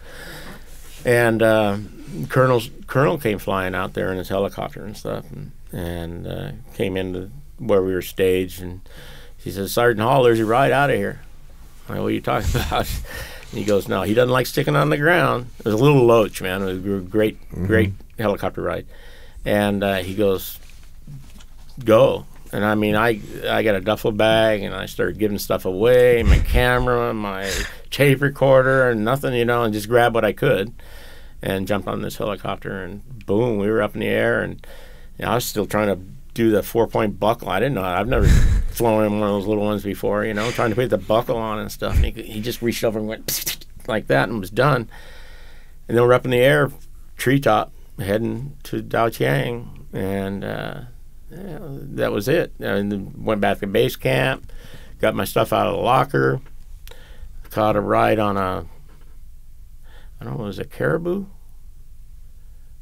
I don't remember. Anyways, got down to Tan Son Nhut, down Saigon and stuff, and it was quick. Like, I missed the first flight, and I was down showering and shaving, and Sergeant came up and says, "Hey, you just missed the Champagne flight," and it was a nice one too, and United Airlines, I think it was, and so I said, well, so I had to wait around another day, and then finally we left and got on this World Airlines. I don't know, it was either Korean or Japanese or something like that. But yeah, they flew us home. Yeah, it was quick. Now you fly right back into San Diego? No, we went to San Francisco. They said, yeah, I went to Frisco, but we got de-roasted in Oakland or something, I think it was, or whatever it was down there. And so they give you all your all your stuff, and you give them all your stuff that you had that's military wise, and they go, "Yeah, you can catch a cab out there at the airport." I said, "Okay, fine." Went out there, took a PSA flight back. So now we're talking 1970. 1970. Yeah, February. So and this is the height of 19th. the height of the anti-war movement. Oh yeah. What was that like? Not too bad up there, San Diego and stuff. We had some hippie guys out front when I came out, and I wasn't really too worried. Glad to be home and stuff. Saw my brothers and stuff. Got spat on, not spit on, but at my feet, and wasn't the baby killer stuff. I forget what he said, but it was like, "You ignorant ass," and this. Saw my brothers and stuff and took off. And that was really the extent of the war protesters that you saw, some jackass at the airport. Yeah, that was it. Was that? Yeah. Did you just look at it like you just did just now, which is like, yeah, whatever, this guy's an idiot. Yeah. I mean, what am I gonna do? Punch him? Yeah. At that point, I might have killed him. No, it just it's just like, it irritated me a little bit, but then I get interfered, because my brothers saw me and stuff. So, brother John and Doug came and picked me up. And then, so now you're done. So this is a period of what, like 3 days, 4 days, 5 days, or something like that. Less than 5 days. Less than 5 days. You go from the jungles of Vietnam. Drop you off, and you're back in the world. And then you're back in the world. Yeah. Did they give you? Did they give you any kind of? No. Yeah. There's the door right there. Get a cab. Oh, that's a funny thing too, because I went through NCO school, right? So they had track of all the sergeants and stuff that were in Vietnam. And so when we back to Zion, I think you had to go through certain bungalows or buildings and stuff, and I went through one, and he gave me your name, and he marked it off. He goes, "Oh, you're one of them that made it." And I go, "What do you mean?" He says, "Yeah, you're on the list here. You made it. Okay, fine." And I didn't understand what it was, but they were counting how many NCOs from that period made it through. Yeah, but no, there was no debriefing or have a good time, or this is what you should do, yeah. Good job, America. Well, no, but they didn't know. Yeah. They didn't know, until later on. Well, one of the big things that gets pointed out a lot is in World War II, when you finish World War II, at a minimum, you got on a ship with... And you talked about it. You got on a ship with 500 other guys, 1,000 other guys, and you rode with them for 6 weeks until you got back to America. And during that time, you talked about everything, and you kind of got it off your chest and out of your system. Absolutely. And then you got back, and it was you got that decompression time. We didn't even know what it was called. But putting you, from the jungles of Vietnam to Main Street, San Diego. Yeah. And but how did you feel about it, though? Didn't know any different. Mm-hmm. How was I supposed to feel? I figured that happened to everybody. Mm-hmm. The only thing is that I had a family to go to. A lot of guys did. Mm-hmm. Yeah.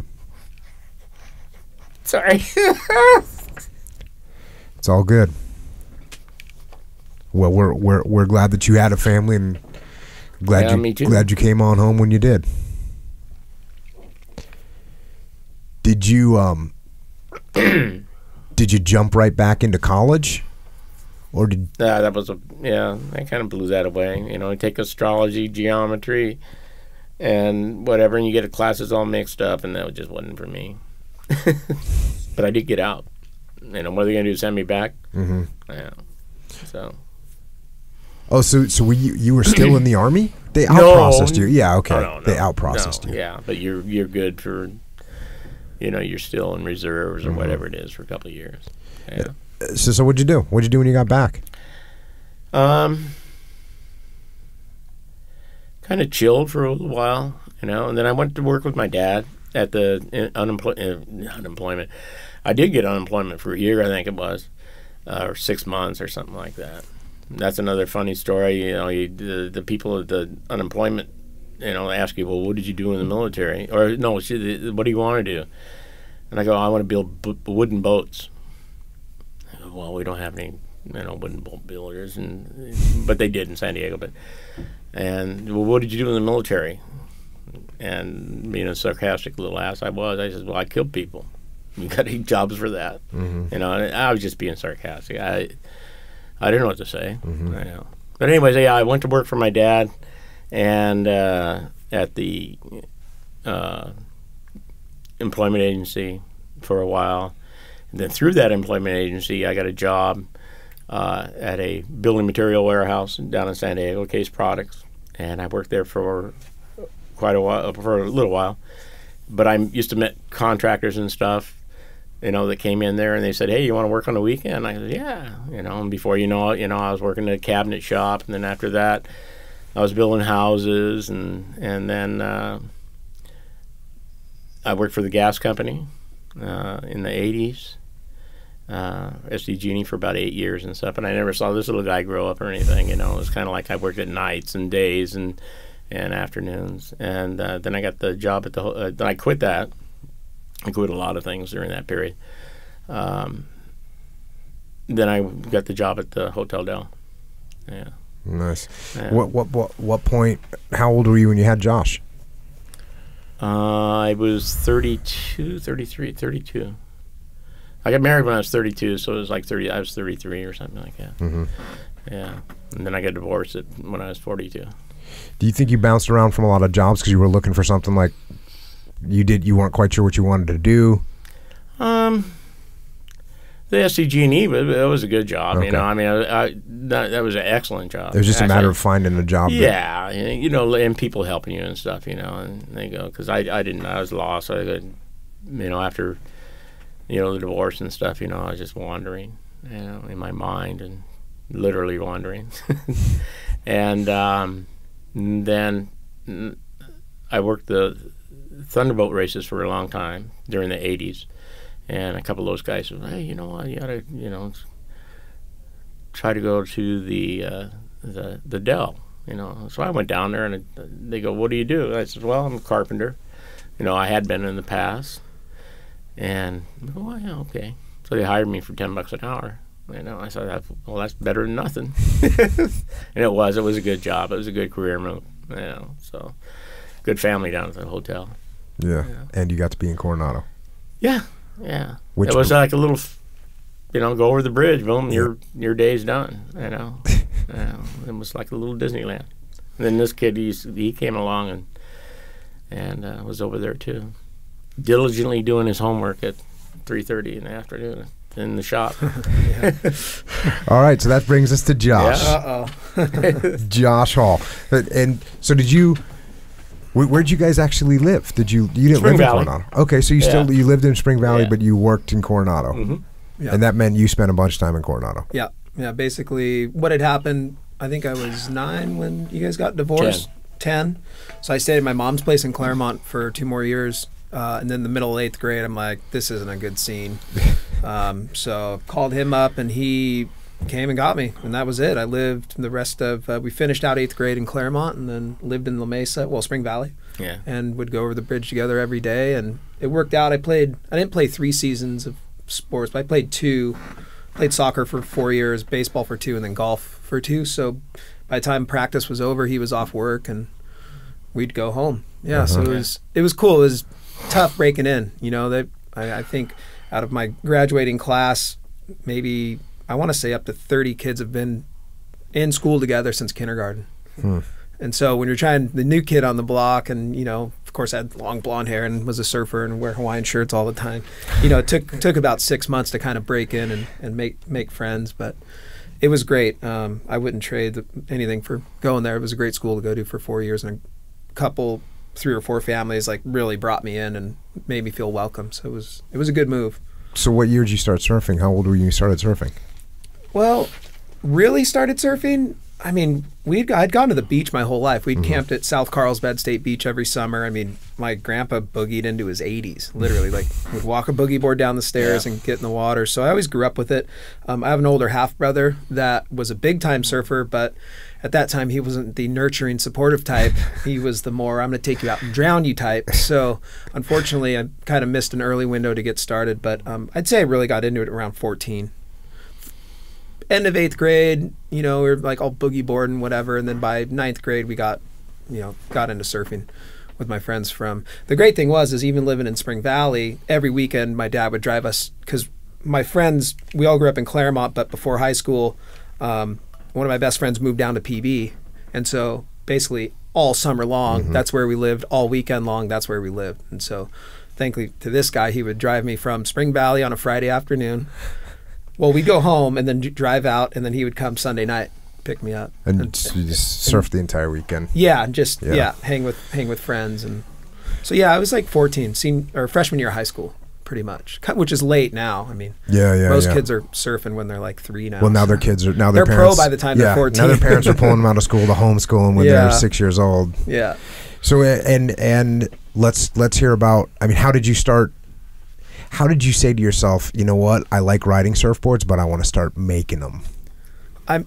It really started with ding repair, and I wanted to be a surfer. I mean, we were all surfers. We had a huge group. We were called the Felspar Rat Pack, and there was 30 of us every weekend from Mission Bay High, Madison, Claremont, UC. I would show up and we would conglomerate at PB every weekend for like 4 years in a row. It was pretty incredible, I don't know, I had such an affinity for surfing, and in that neighborhood were a lot of people in the surfboard industry. You know, you had Bert Huffman had South Coast, Skip, and Hank had Harry's Surf Shop, and then Joe Roper used to have like his first original shop down there in Felspar, but so these guys were around all the time. So it just kind of was like, whoa, well, that guy's making a living building boards, you know, although they're complete legends in different ways, but that's how it started. I would like take boards home and ding repair and, hack on my friends' boards and charge them $20. And what about the fact that, okay, what years is this? This would be 90. So I went into high school 94, 95. I graduated in 98. So how did you go from being into like what a normal 90s type of surfer and type of surfboard and type of attitude to being like, okay, you know what, I'm going to actually ride longer boards. I'm going to be more a traditional. Where did that come from? Well, to be honest, what really got us sparked into like my group of friends into surfing was Endless Summer 2 had just come out. Like literally, I remember sitting in the third row watching it, and he was with me and my friend Joe, and it just was like, whoa. And just that kind of sparked, I think, the style of like, that's how we want to surf. I never really, I think to this day, I've never ridden a proper shortboard. you know, and then what he could afford to get me too. You know, my first board was a broken in half Gai Takayama longboard that got fixed at Island Surf, you know, and that's what I rode. And so that was the vehicle. And, you know, I think I got a couple swap meet scores for $50. Like I remember I had a Rocket Fish. So I did ride a couple smaller boards, but never a proper shortboard. You know, maybe, I mean, I guess I wasn't that, you know, like I wasn't like a big guy, but I don't know. I like the flow and just the style parts of it. And then right after Endless Summer 2, our local hero Joel Tudor came out with, I think, his first movie, and then that was like, okay, yeah, that's how we want to try to surf, and I'm still trying to surf like that. Isn't everyone? Yeah, but yeah, so that was kind of the combo. And again, I think it just was being able, you know, Manny down at Island Surf when we were in high school, you know, hooked us up on a board, and that's just how it was. That's how we started. Oh well. Actually, too, so I guess I should backtrack. Right after that, so I was playing baseball. Started in majors, which was 11 and 12, and then went into Pony League, and I played 2 years in high school. Well, my baseball coaches at Claremont owned Diamond Glassing, Bob Bochy. So, and all the kids on the team were like La Jolla Shore Script, you know, Rusty Rippers, right? They're all riding their shortboards. And so that kind of, I was like, oh, okay. And just being able to go to a factory back then, you know, they wouldn't let you look in a room. You couldn't ask a question. They would just be like, get the bail, you know, like Grom, like, we'll build your board, but don't, you know, like, don't go nosing it around, you know. That's how it happened. We ordered a Bob, through Bob, Roger Beal shaped me like a 2+1 high pro 90s, perfect 90s longboard. And then my next board, that one broke in half. And then the next board, it was pretty classic. The start of my sophomore year, I broke my leg in soccer and my board. Well, broke the board first, then my leg in soccer the next week. So I started the school year out on crutches. That was pretty funny. But the next two boards I got was a Stu Kenson 90s high pro, you know, longboard. And then Joel's movie came out, and I went, oh, I want a 9.4 round pin single fin. And so we went back to Bob, and Bob's like, yeah, Stu can shape anything.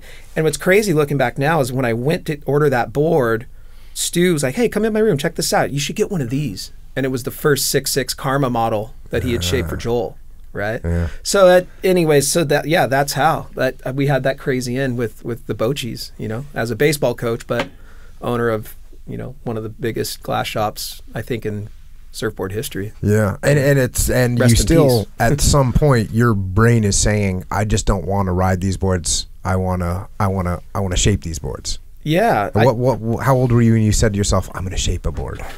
I don't know. 16. The fun. Okay, so do you watch Morning of the Earth or something? No, I didn't even know about that. It was more like. Well, we would watch the shortboard videos, like all the Lost videos, and the, you know, and that's what we'd watch, like the Taylor Steele stuff, like Momentum and Focus, like that's what we watched. But somehow, like I ended up just being the longboarder in the group. So did my friend Joe. But I think it was just I wanted, you know, he was a carpenter, so I think I kind of have that in my genes, and I really just wanted an excuse to be able to keep surfing as long as possible, you know.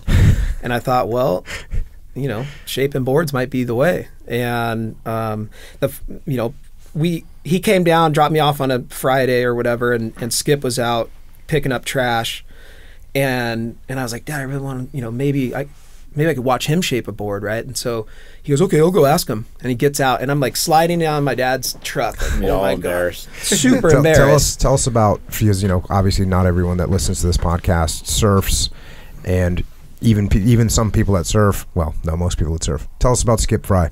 Well, yeah, Skip Fry, he is, I mean, he's such a legend. It's hard to, I mean, original surfer shaper from San Diego, grew up in Bay Park and went to Hawaii with the Wind and Sea crew back in the day and really became one of the top surfers in that era and still is. And he, I mean, my words aren't going to do him any justice, but he's sort of the kind of one of the last guys from say the golden era, you know, in that mid to late 60s that really designed and surfed and tested and, you know, and would go back and redesign and retest and of that era that's still around. He's still doing it. He's 77 and he's more stoked now. He's changing his fins. Oh, I did, I rode this board with this fin set up. And I mean, that's the first 10 minutes of any conversation with him. Not like, oh, how are the waves? He's like, no, but I rode these, he's just, to see somebody at 77 is stoked as a 14-year-old. That's Skip. I mean, I can't do him any justice as far as what he means to not just me, but the sport in general. I mean, he really is our compass for. Yeah, I'm sitting here as you're sitting there, struggling to describe how you would describe Skip and what he means in surfing. I guess just the word legend. Like he is the legendary shaper, surfer. Yeah. He's sort of the pinnacle of what that means, and if you say his name, everyone just goes, "Oh yeah, well that's Skip Fry." Yeah.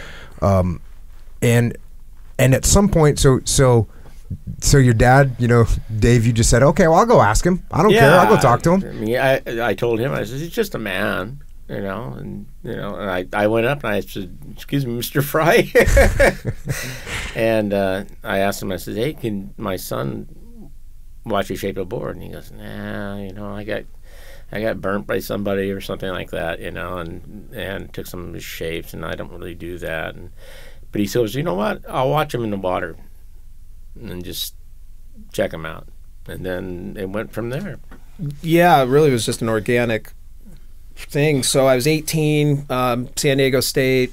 I went to state on grant money because my mom wasn't around and he didn't really make that much money, at the time. And so I get this grant check my freshman fall semester, and I'm going, well, wait, okay, I've already got books, school's paid for it, and I've got that much money left. So I went down, and at that point, you'd walk into Harry's. Donna was at the desk. You'd talk about what you'd want. And she'd go, okay, go to Mitch's, here, get this blank. You'd wait for a week, get the blank, go back, and then you'd hopefully talk to Skip. A lot of people Donna would just deal with, but thankfully Skip came out and he's like, well, what do you want? And I go, well, I know your boards are really different from everybody that in the neighborhood that rides them. You can ride a Fry, you probably won't ride other boards. And so I just kind of want an introductory model. What would be a good representation for me to learn, want to surf your style of boards. And so it was a 9/6 egg, 2+1.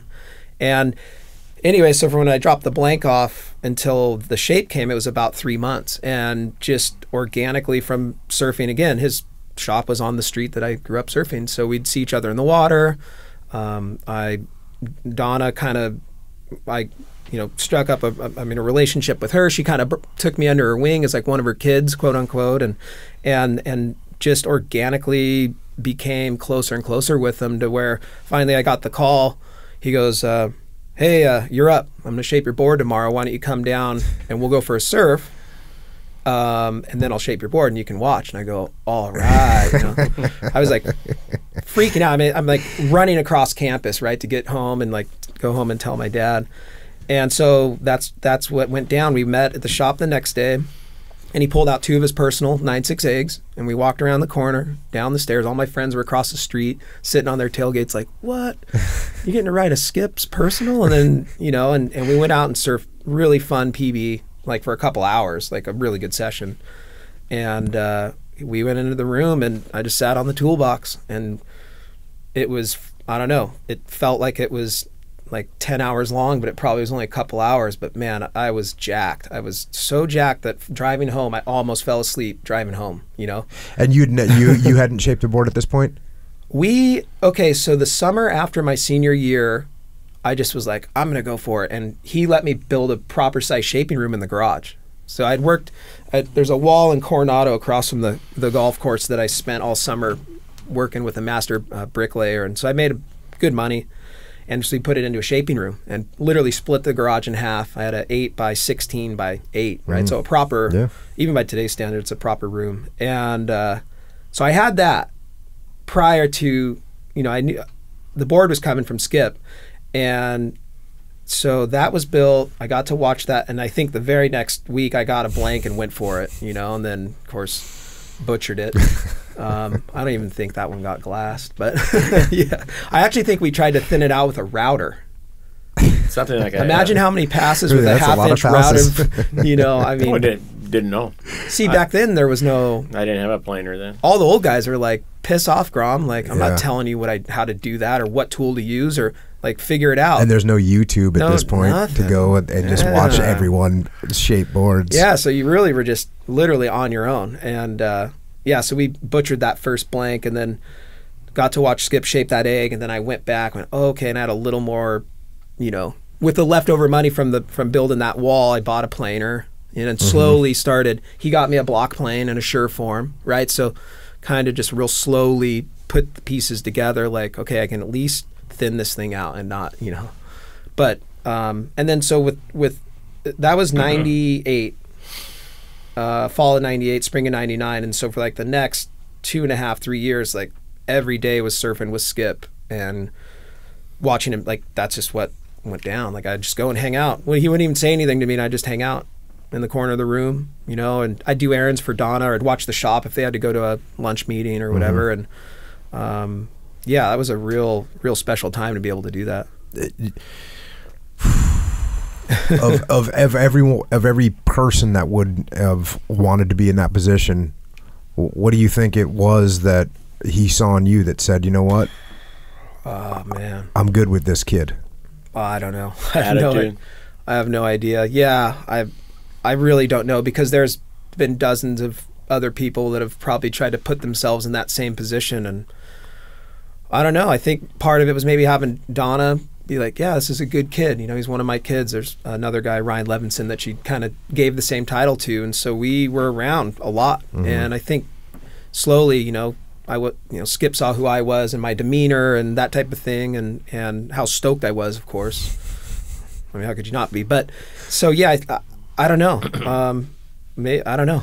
Look where we're at now. It's blowing my mind. At what point did he let you take a pass with a planer? Well, you know what? I haven't. I didn't in his room. But the way just going and watching and talking and having him show me this, I would go home and literally repeat that step. You know, so it was kind of like. It wasn't until later on that we started kind of building. We've built maybe 10 or 12 boards together where, you know, I'll thin one out and template it and he'll finish it or vice versa. But yeah, those early years, it just was like studying, watching. I don't know if that's just how I grew up. Like that's how I started playing golf because I'd watch golf on the weekends with my grandma all the time. And then I'd go out and hack dirt all over the middle of the street. But that, you know, just like by watching and doing, I don't know. So that's kind of how that came about. And then what was the growth from you butchering blanks to you selling a blank or selling a board that you shaped to break even? And then to eventually make, you know, $10, $30, $50. I mean, so I shaped, the first board I shaped was a 9.5 longboard. And then the second one was a rocket fish. And then that whole crew that I grew up with at the beach, like, oh, you're building boards? I'm like, well, yeah, I want to. I'll build you one. You know, I'll just charge you half the blank cost. And so if it's a longboard, the blanks were $100, charge you $50. And then Joe Roper had his ding repair out down on Marina Boulevard, and he would glass them. In fact, that was really cool too. When Skip shaped that board, he goes, okay, you can take it over to Joe's, because he would always take it to the glasser, right? So that was really cool. So Joe glassed my first fry and my first board I ever shaped. So it's pretty kind of a cool little story there. But yeah, Joe would do that, and he still does it. He still glasses kids like me now, building their first, second, third, 10th board, and he's glassing them still. It's really cool. Yeah. So then it just started escalating, and you started actually where someone outside of your crew says, hey, I wouldn't mind one of those boards too, and now you can charge them the full price of a blank instead of half of it. Yeah. I guess kind of. I mean, so there was sort of I went to Spain for my 4th year of school, right, for a year, 11 months, and so I didn't do any shaping, of course, and hardly any surfing. So there's a number of boards out there. I want to say there's about 75 boards that were shaped prior to that. I mean, I was doing one a month, maybe, you know, or maybe 2 a month most. And then that was what we called the Spring Valley New Era, or excuse me, the numbers were SV1, right? Spring Valley, which is classic because here we are in PB, but I'm shaping them in Spring Valley. Anyways, so then when I came back, it was SVNE, like Spring Valley New Era, and that I was like, yeah, I really want to do this, but I also wanted to finish school. I got a degree in Spanish Lit from San Diego State. While I was studying in Spain, a friend came over, and then... Did you have any kind of plans, like, to do anything with that degree? Yeah. So my best friend... So at some point you're going to be a normal person. Yeah, in my head I'm thinking, wow, teachers have 180 days a year off? That's sick. Right? So that kind of was the plan. I went in for international business, and they go, look, it's going to take you 7 years to get out of here. And I'm like, well, I don't want to be in college 7 years. So I went in with a high level of Spanish that I went right into upper division Spanish there. So I knew I could graduate quicker with a Spanish degree than trying to go, international business. So but when I went to Spain, my whole world got turned into the wine business because a friend of mine had graduated, and I'm like, what are you doing over here? He's like, we traveled for a month together. It was pretty amazing. And he goes, well, be a wine importer. And so our Spanish teacher from high school was like, okay, well, his name was Tom. Tom, you put it together, and I'll give you guys a little bit of backing and see what happens. And so I came back for my year. The company got formed. He had gotten all the license, and literally a month before I graduated, 2 containers of wine landed in San Diego, and it was like, he was like, well, you ready to sell some wine? And we didn't know anything about anything. We just knew that we had wine and we had to go sell it. So I did that for 3 years, and I call it my MBA in real life, because it was gnarly. Everything I'd gone through by the time I was 23 was like what most people go through corporate wise. I mean, we had corporate dissolutions, $500 an hour lawyers, all that stuff. And I had to learn QuickBooks because I had to take care of all the accounting and all the money and write all the checks. And so that's kind of what thrusted me right into like being sort of I was a business owner, it's 50% of the business. And it was do this or like fail, but still living at home, right? I'd graduated, but still living at home, not getting paid. So it wasn't like it was going, but it wasn't real. Like the numbers weren't real. We're like selling cases of wine, paying rent. We might get out $200, So it was a very brutally like difficult time to be 22, 23 and completely struggling and completely broke for 3 years. And you're still shaping? Yeah. So the shaping room was still in the garage.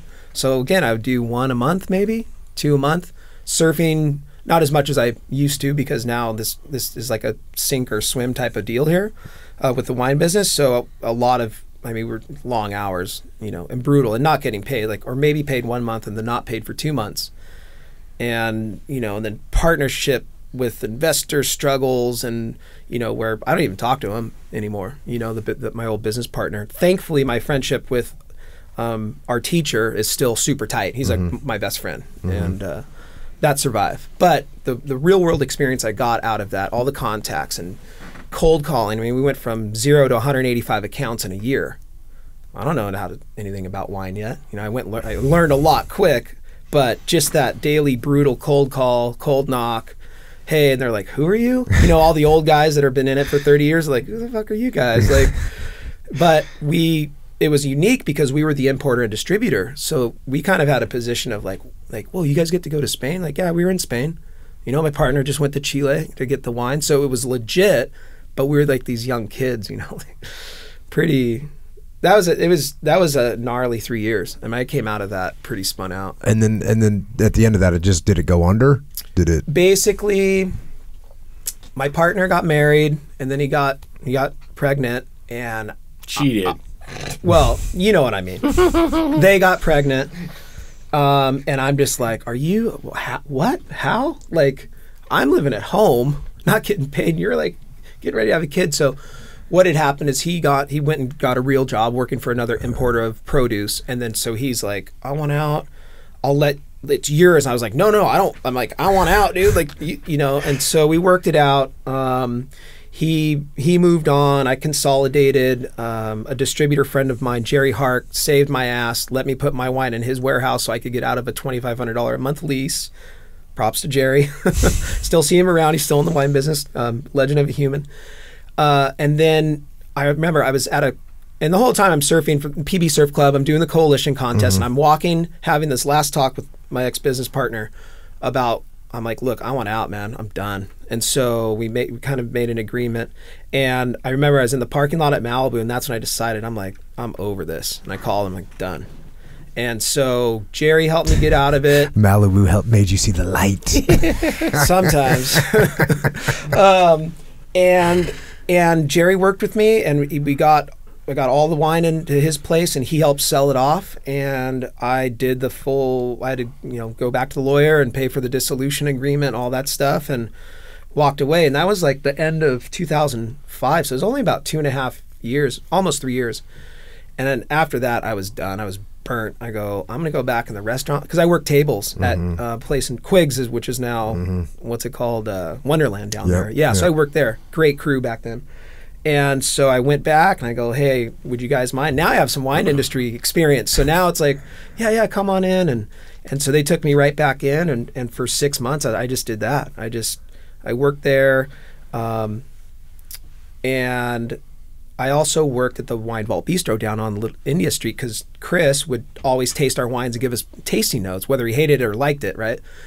And he had just opened up a restaurant. So I went down and helped them almost for about 1.5 years after I started Josh Hall Surfboards officially in July of 2006.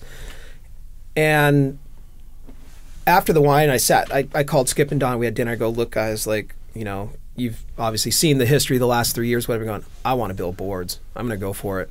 And they both gave me their blessing. They said, whatever we can do to help support you, you have our support, and go for it. And so that's what kind of put it on full blast. And then what did that look like? What did full support from Skip and Donna Fry look like? Well, just like they were there. They weren't bummed on the fact that, and they obviously, besides those first couple custom boards, Skip had started shaping everything I rode, and then I had access to his quiver, so his boards shaped how I surfed. And in my head I go, well, that's funny, not many other people shape boards like this. Might be a good idea to maybe pay attention and start. So the boards I were building, although bricks compared to now, were in that style, and they knew that. So a lot of the models, it's like, I'm not going to learn one thing and then go, I'm going to go over here and recreate a wheel. And so I've just tried to take what those initial formative years and with how I surf and other influences and put together what we've got. But it was good for me to know that they had my back. Anything I needed, support wise, or Skip and I were still surfing together all the time. He's taken me, he took me to Malibu the first time, Swami's, Cliffs, Sano. Like, it wasn't just the board thing. It was wind, tide, weather, swell direction, interval, this reef, that reef, because I'd have windows at school. Hey, Skip, I got 2 hours. And he'd go, go here. And and sure enough, I'd show up at a place and get waves. So it was more schooly than just the board stuff. What was the escalation looking like in terms of going from where, you start Josh Hall Surfboards to where, obviously when you started off, you got to sell some of the boards, you got to get some of them 1 or 2 or 3, and then eventually the word gets out there. And how long does it take before you're actually have a full-time job shaping boards? Well, it's funny because, so when I got back from that Spain trip, Skip had moved to where he's at now, and his neighbor is Chris Christensen, super famous shaper. And so we became friends, and when I came back, so my senior year, I worked for him, just doing shop rat stuff, sweeping up, cleaning the shaping room, trash, packing boards, right? Well, when this wine thing came about, there was a guy, Jeff McCallum, who's now also a super famous shaper. He came into town, went to San Diego State, and he worked at a surf shop on Garnett, and he grew up surfing Crystal Pier. And so I go, hey man, like, would you ever want to work at a surf shop? And I kind of knew like he was like into the board thing. And he goes, yeah. And so I said, okay, well, call this guy. And so he's kind of took my position at Chris's, and he got really into it. He was, Chris let him shape at night in his room and then glass and so he took everything. I'm building all these things start to finish. And that lasted up until my fallout with the wine thing started coming. Jeff goes, hey, I'm looking for a space. Would you want rent a room from me? And I go, yeah. And so we found a place over off Hancock Street, 2006, July 4th. We both shaped our first boards, and that's how it started. So it was kind of a cool, like, I got him into Chris, but then he gave me the opportunity to leave Spring Valley, right? I was living in PB at the time. and that was it. But as far as getting busy, it wasn't until like probably 2010. I mean, I worked at 3 or 4 different restaurants. I actually I tried to work a summer at the Dell as like a valet greeter at the beach village, but it was like 8-hour shifts till 3 in the morning, and then I'd wake up, you know, from not sleeping.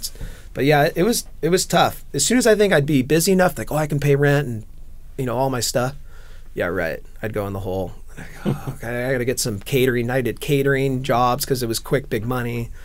So it took a lot of pieces. And then I went to New York in 2009 for the Surf Film Festival there, and I met my friend Sancho, who was big surfer in the Basque Country of Spain. Also, family owns one of the most massive wineries in Rioja. So we hit it off like right away, you know, speaking Spanish. And he was like, yeah, well, why don't you try to come over? You know, I have some friends that have small shops. Maybe you could come over and shape some boards. So that was the fall. I left the day before, the October 20th, my birthday's the 22nd. And I spent 6 weeks, and I traveled, found him at his family's winery, did that. He took me up to the Basque Country and introduced me a couple people. I built some boards there. I went down to Portugal and built like 5 or 6 boards at a factory down there. So it was like, oh, okay, this has potential. Next summer I went back for 8 weeks. Summer after that I did 10 weeks. So that helped. Because that was extra income. The euro was super strong. So it kind of helped. And I was paying rent at my place here, right? Mm-hmm. But so since 2010, it's just been on a slow growth pattern. You know, I didn't come out with any marketing plans the main thing was just try to shape a decent board. Yeah, I was going to say your marketing plan is to make really good boards. Yeah. And I was thankful to work with some of the best glass shops too, which helps because it makes it look pretty. But man, I'd give money back on my first 1,000. Maybe I shouldn't say that, but yeah, still trying to figure it out. You know, those have what is it? A sentimental value, though. Yeah. I still get hit up. Hey, I got number 38. And you're like, oh, I'm sorry. I know. This was his first logo. Yeah. So that was a real cool story there. It's like it's kelp around a JH with like blue water in the background, and that was my friend's wife, who's a watercolor artist, and I was like, she's like, because I first, I don't know, 30 or 40 boards didn't have any logos, right? Because it wasn't like you could just go to Kinko's and have them print up rice paper, however you did it. And she's like, oh, I drew this logo. I was thinking about you and your vibe and your energy, right? And she came up with that the first time, and it, you know, bitchin' sits on a board nice, and so we ran with that for, I don't know, probably 1,300 boards as the first logo. It's more sense, you know. Do you know how many boards you've shaped now? I'm just about at 4,200, right around that number. Yeah, I don't have every one documented, you know, but I know the numbers that I did in Spring Valley, the ones I did at the first factory with Jeff, and then I moved. Actually, in 2009, I moved to where Skip was at. There's still 4 or 5 other shapers in there, and so I remember the numbers, but I don't have it like to the actual board. You know, I know. Yeah. I think it's Harbor. I think Harbor has every board ever shaped documented. Like you can, hey, I got this 7/8 with this number, and they can look it up and it tell pops where it up. Came from Who shaped it or so. But around 4,200. So not that many people. I don't know if people think I've shaped more or less. I don't know. Yeah, feels like a lot because a lot of what I do is big volume boards. You know, long boards and big boards. But you can get 4 of them out of a 12-footer, 4 short boards. You know, it's one of the things where people ask a lot about mentorship, right? They say, oh. And for me, I never really had like the mentorship that you get from Skip, or that you've gotten from Skip, and that you continue to get from Skip. That's like the most pure, solid, well-rounded mentorship. I never got like anyone in the SEAL teams that was just giving me all that, you know, everything. And I don't say that in a negative way. I mean, there's plenty of guys that helped me out, and I learned a ton. But I always had to kind of pick from like, hey, this guy would teach me about this, and then someone else would teach me about something else. But I think just the idea of like how you approached Skip, who's, you know, not exactly a guy that is looking to bring on a bunch of people to mentor. I mean, I'd say anything but that, really. Yeah. And yet you ended up in a position where you get to absorb as much knowledge as you can possibly get from him, and you know, that's an endless, you know, infinite amount of Yeah. information. But actually, I think it was Joel. I think Joel was telling me that he could be like, he'd like look at the weather and he'd be like, oh, you need to go here at 2:30 in the afternoon, and it's going to be good for about 48 minutes, like that kind of Yeah. thing. He said it's his knowledge of the water, the wind, the tides. Exactly, and that's so. I'd be at state coming down with my board in my car. Hey, Skip, where I've got 2 hours. Where I'll go here, and sure enough, and then just surfing with them, man. We'd go down and do the cliffs runs.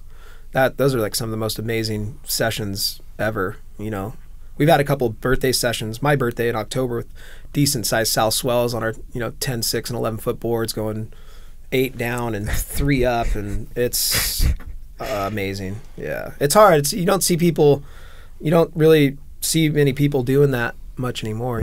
It's just, yeah. I hope Skip gets back down there this winter though.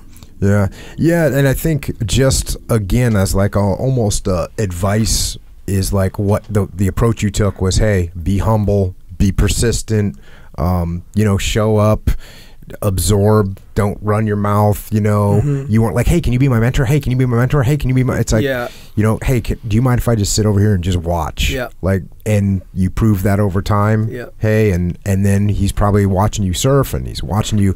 I'm sure you were bringing him boards and going, hey, what do you think of this? And he's probably having a chuckle at some of them, and then at least being able to say, hey, a little bit of this, a little bit of that, it's going to get you where you want to be. Fin templates or where to put the fins and all that stuff. I mean, I still get nervous to ask him for stuff. I mean, we're like tight, and it's still, I go, hey, Skip, what do you think about, and that's the other thing. He's so giving. He's like, he'll give it all away. You know what I mean? He really is this most humble, giving person. When I was, let's see, I guess it was maybe 10, maybe a little bit longer that years ago, but my son surfs, and he loves surfing, and he's been surfing since he was a little kid. But, I remember. I got a story. Yeah, okay. A couple. Well, we would see occasionally, we'd see Skip, and I'd tell like, hey, that's Skip Fry over there. And he my son would kind of like paddle over, look at him, and he'd be on. At this time, he used to ride this red foamy. Yep. It was, I forget, but it was like as nice of a foamy as you could get. But he was 8 years old, and I would take him out on big days. I mean, he would surf every swell, but then I was still in the Navy, and he really wanted to skip, and he wanted to skip bad, and I was a dad in the Navy with no money. And how am I going to get my son a skip? Because they cost a lot of money. And eventually I got a guy up in like Dana Point, and I found it on Craigslist, and he had the most absolutely destroyed skip that you've ever seen, like an 8.0 winter egg. And it was $300. So you know what kind of condition it was in for $300? It was in awful condition. I drove up there in my van. I paid this guy $300, and that was Santa Claus. Santa Claus brought Skip Fry to my son, and we still have that board. And he's like, I'm never getting rid of this board. Yeah, but yeah. Oh my gosh, pretty sweet. That's funny. Your story about your son. I'll never forget. It was North Garbage, and surfed there a lot. Growing up, and it was a decent sized day, and I, caught a wave, and I'm going through, and I see you and your kid like just in like the danger zone, and this is before it got really crowded with kind of the beginner surfers. This is still crew back then holding it down, and I'm like, hey man, you're gonna get your kid hurt out here, and like this like 55 barrel drum like sits up and just looks at me, and I go, oh, and I was like, I know that look. I'm like, oh, sorry, all right. And then I'm like, man, the guy's just gonna get his, and it was Thor. I mean, it was that winter. Yeah. And I'm like, man, and then the next winter, taking off in the front of your house, and here it's just see him just getting shoved in front of me. I'm like, that guy again? God. And then I'm like, oh, sorry, yeah. I remember those. I was cracking up once we reconnected, and I was like, that was that guy, man. I was like totally hassling. That's so cool. Like there was definitely people, because he was so young, and I'd have him out on man days. Straight man days where there's no kids out. No, I know. I was just like yelling at you, you're gonna hurt your kid, man. I'd always be chuckling, hey, maybe. We'll see. Oh man, And now, like, looking back, it's just, that was classic. Yeah. Good times, though. Your kid's turned into a good boy, good kid. Yeah, he surfs a lot. I know that. Punk. I remember doing that. So what's where are you guys at right now? What's the status of Josh Hall Surfboards at this moment? Okay, so let's go from 2010. Spent a big summer over in the Basque Country, just surfing and shaping, and then coming back, I'd moved into the complex where Skip was at. Bob Mitson's in there, and Michael Miller and Jim Ellington, and at the time, and all legend guys. And I would just shape. Okay, I'm going on another trip. Shape. Going on another trip. And just slowly building. You know, I got a website. You know, I'm on my 3rd website now. And so that helped. People could at least see models. And I had one guy, a Japanese guy at that time, selling mostly customs. He lived here, but he'd sell them and ship them. And then we parted ways. It's been 6 years ago. And because I seeing Chris's model, Chris had a great distributorship in Japan. I was like, I want that, man, because it's like consistent boards every month, 10, 15, 20, 30. Who knows what, numbers he was doing. But I was like, that's how you make it. You got to get a distributor. So we parted ways. I went to Japan for the Green Room Festival, which is like a music, art, surf themed festival, and had a couple contacts here in California that were Japanese surfers. And so they sort of fished around like, hey, Josh Hall's coming to Japan. He wants to get a distributor to start, doing some real business, not just, hey, I got 10 custom orders this month. Sweet. Oh, I don't have anything now for the next 2 weeks. Like something consistent. And that's who I found Holy Smoke, who's my distributor now, Tsuyoshi. And we're just September was 6 years. So, and that's been great. Not a ton of boards, but consistent. And so once that happened, then it was like, okay, breather. Let's get caught up on some debt here so I can breathe. And then slowly go, shop in New York, started selling my boards quite a bit. And then just doing that. Then I'd go to Europe each summer and bang out, 40, 50 boards. And so it kind of had to go all over to get kind of a consistent base. But was there a tipping point where your boards sort of elevated to the status that they are now, where they went from like, hey, a surfboard to like, oh, that's a Josh Hall? Maybe other people could say that better than me. I just still try to shape a better board than I did yesterday. And again, I've been real fortunate to work with the best glass shops in San Diego, which helps. And thankfully they worked with me. And that kind of helped. And I think with the consistency, I think the people seeing the consistency, like, whoa, Josh is doing this in Japan, he's doing that. And maybe that's helped create. And I used to go to New York twice a year for the Fish Fry event in May. Then I go back in September for the film festival. So I think just the moving around and maybe that helped create sort of that, like, whoa, well, those boards are in New York, or I don't know. I think somebody else might be able to answer. Well, I mean, the other obvious huge thing is you're just quite frankly known as Skip Fry's protege, and that's what people think. Like, oh, maybe I can't get a Skip Fry because I don't have that much money, or I don't have that much time, or I just can't make it happen. But man, I can get a Josh Hall, and that's a huge part of it too. I mean, obviously, right? Yeah. That's I guess I should say that, like, that's like the first thing, right? I mean, that's like that goes without saying, and well, just his support. It didn't go without saying. You can't just show up. Oh yeah, I'm going to shape boards like Skip Fry does. You can't. That just doesn't. That's not going to work. Yeah. You gotta earn that, and just because the board, it looks like it might be like it. No, it's gotta have a little bit more depth than that. And so I think at some point, and surfing. I mean, I surf. That's true. Skip told me in the beginning, he goes, look, if you want to do this as a career or a hobby, like, if you want to surf, just worry about shaping. Don't try to do everything yourself. And there's craftsmen out there that do it, and hats off to them. I mean, I think I've built 5 or 6 boards, maybe start to finish, in my whole time building boards.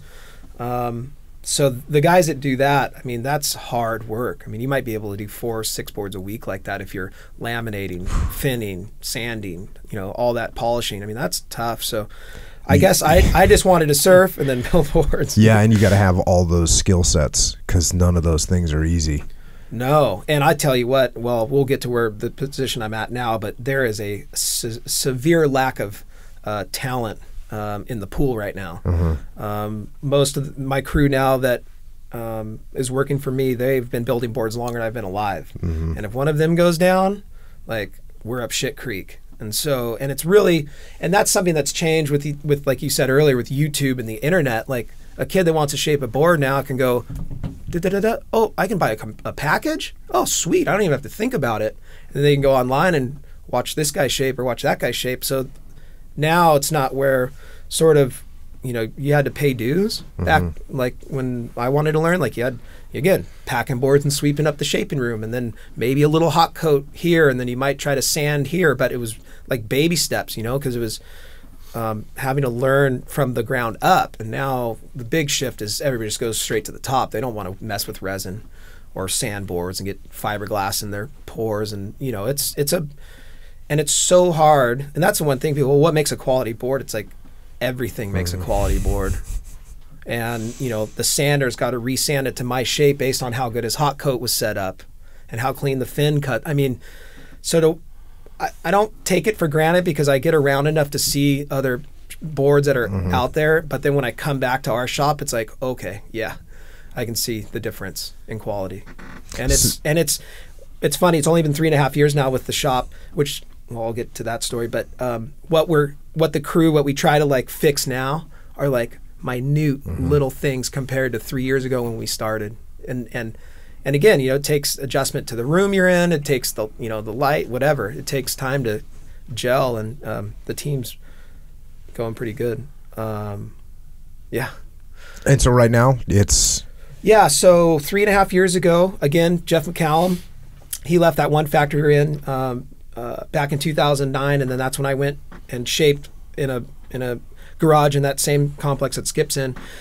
He goes, hey, man, and he'd had this shop for 5 years. Hey, I'm going to get out of this, and you know, the owner or whatever, you know, something had gone down, and end of his lease, he goes, I'm going to go try and buy a building. So would you want to maybe take this over? And I was like, okay, well. And my business partner, Dave, he and I had been talking for maybe 6 or 7 years on how he's obsessed with surfing, but he comes from like the finance world, you know? And I've known him for 20 years, PB Surf Club member, surfing the point and bird rock and all that stuff. And we'd surf shores, and we would always talk about business, but we didn't know how he would fit like inside Josh Hall Surfboards. And then I told him this opportunity came up maybe to take over a small glass shop just down the street from where I was at. And he goes, huh.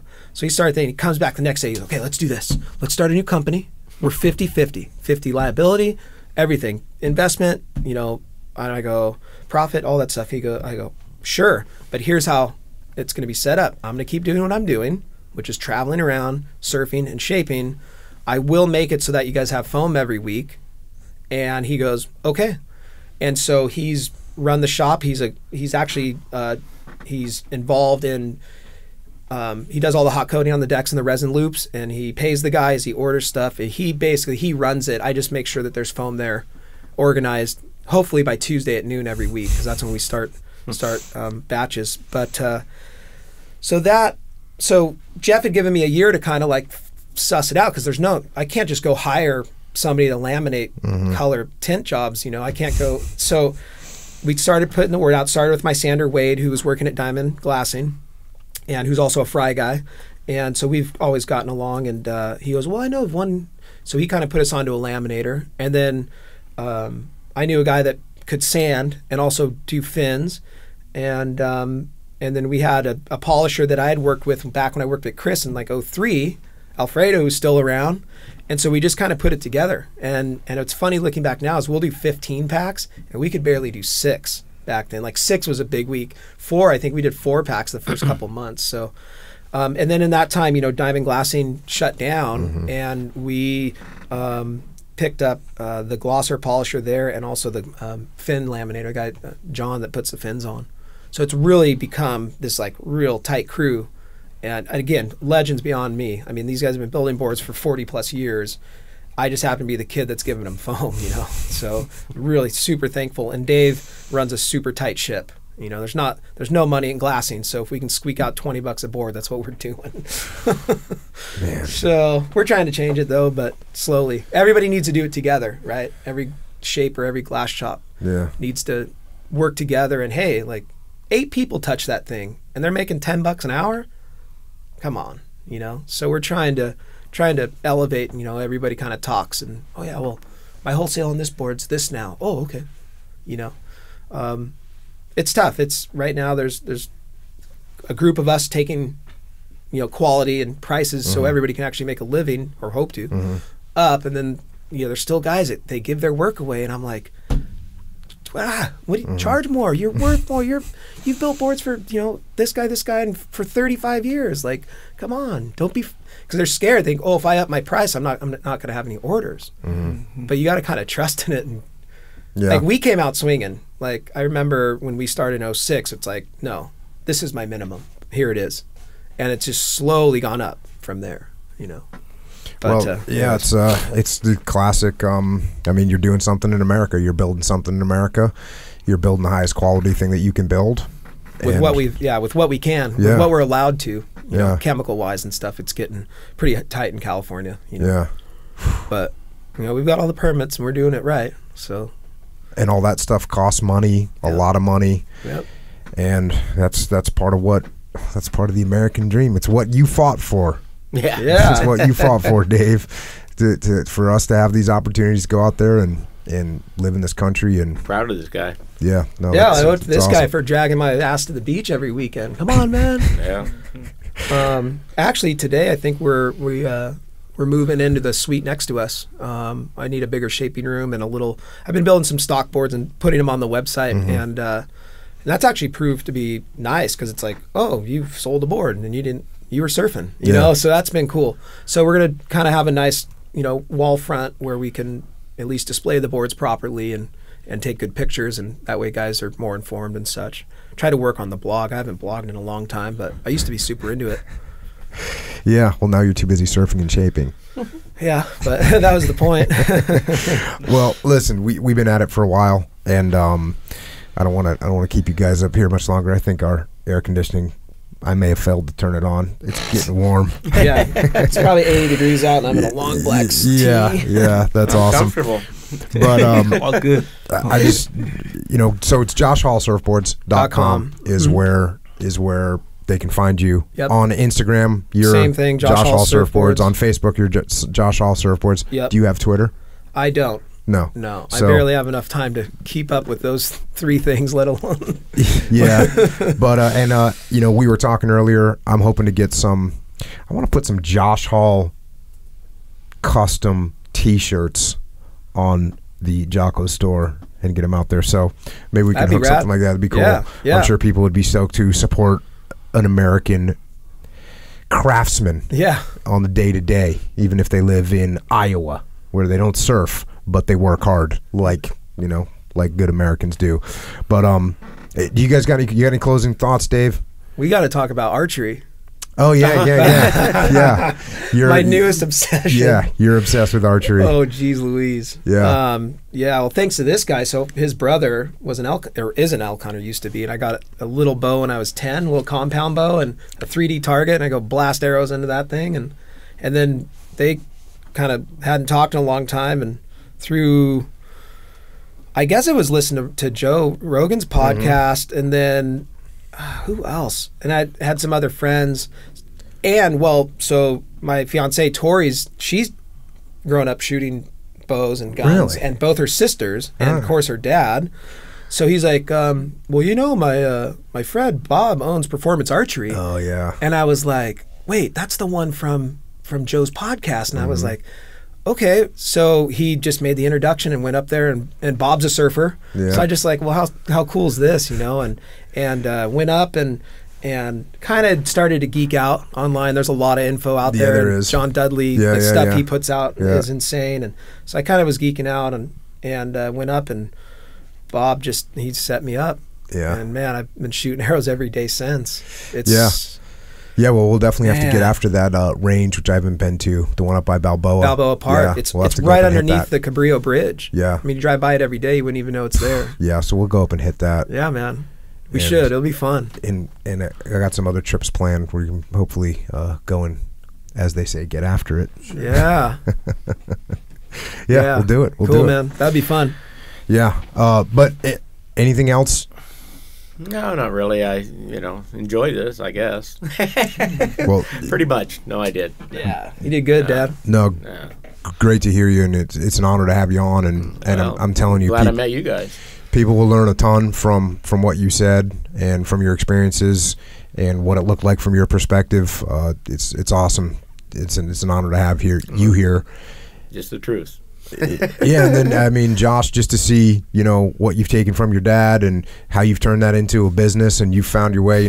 Different people are out there and they're doing different things, and I appreciate your service, and I appreciate you sharing the Stoke worldwide. Yeah, man, slide the glide. Oh, I just want to say I was real fortunate. Besides him and Skip, I've had a lot of good mentor, life coach people in my life, so that's been a big deal. I've have friends that don't have that, and now that we're getting close to 40, you can see it, and so I just shout out to those people.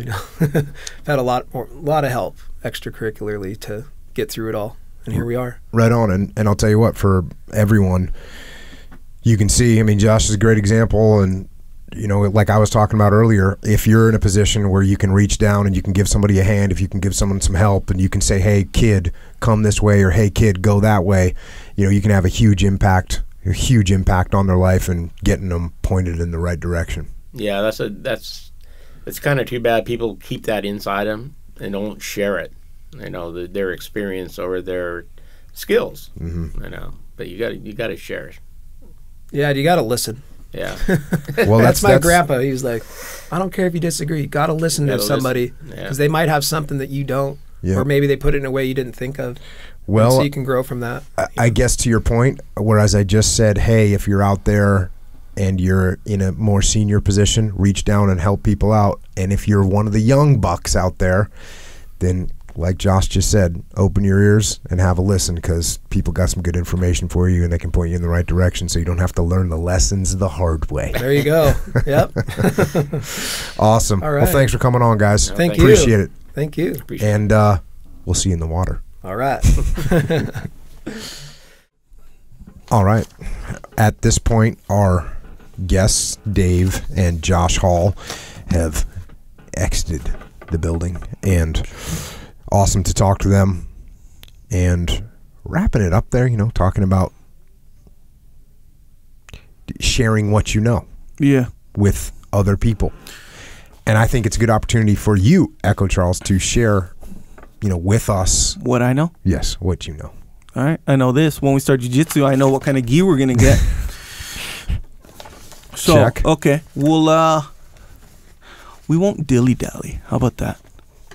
I'm not pro dilly-dallying. What? I'm not gonna make that leap quite yet. How about this? I'll try not to dilly-dally. Okay. But you start talking about jiu-jitsu, all these things. It's very dilly-dally prone scenarios, subject matter. Yes. Anyway, people starting jiu-jitsu, people already in jiu-jitsu, people doing jiu-jitsu for 15 years. Here's the gi you get. Origin. Why? Not only is it made for jiu-jitsu, it's made in the USA. All of them. Boom. Best gis by far. Many different selections. Go to originmain.com. They got some new stuff out too, by the way. Denim. Coming. It's not out yet. Well, Well, by the time whoever you are in the world listening to this, could be out. Could be fully out. I saw the picture online, so to me, as far as in my head, it's out. It's just a matter of time before it's on me, my body habitus. Just learned that word. Did you just say body habitus? Yeah. Okay. I misused it slightly, but I'm practicing. Going with it. Anyway, also they got t-shirts and hoodies, joggers, rash guards. Yes, for the no-gi jiu-jitsu.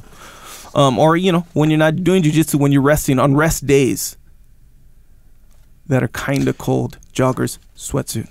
When people ask, can I do workout and do jiu-jitsu on the same day? Yeah. This is a complete yes. Yes, you can. Yeah. And I'll tell you this, I think you can do jiu-jitsu every day. And if you can't do jiu-jitsu every day because you're physically impaired from doing it because the impact of the jiu-jitsu itself, you're not training jiu-jitsu correctly. Yeah. What? Too hard is what you're saying. You're going too hard. You're using too much strength. You're using too much muscles. Yeah. If you can't train jiu-jitsu every day, you're going too hard. I'm not saying you might not be sore. Right. Because you probably will be. You may be, I should say. If I do a bunch of hard rounds, the next day, I can feel it, right? But I'm not sore like I can't work out. Yeah. I'm sore like, oh, I'm definitely trained hard yesterday. Right. A good way. Yeah. If you're training to the point so hard, so psycho, that you can't train, that means you're going too hard, you're using too much strength, so you should relax. Yes. I agree. Well, unless you're training with you, which since you can never train with yourself, you don't know this, but speaking from experience. So I haven't trained hard in really a long time. Trained with you, and you know what? I wouldn't even say we were really going hard. No, like, I definitely wasn't going hard. Yeah. Okay. At all. Well, whatever. I said there were times where I sensed a sense of urgency a few times. Anyway, my neck hurt.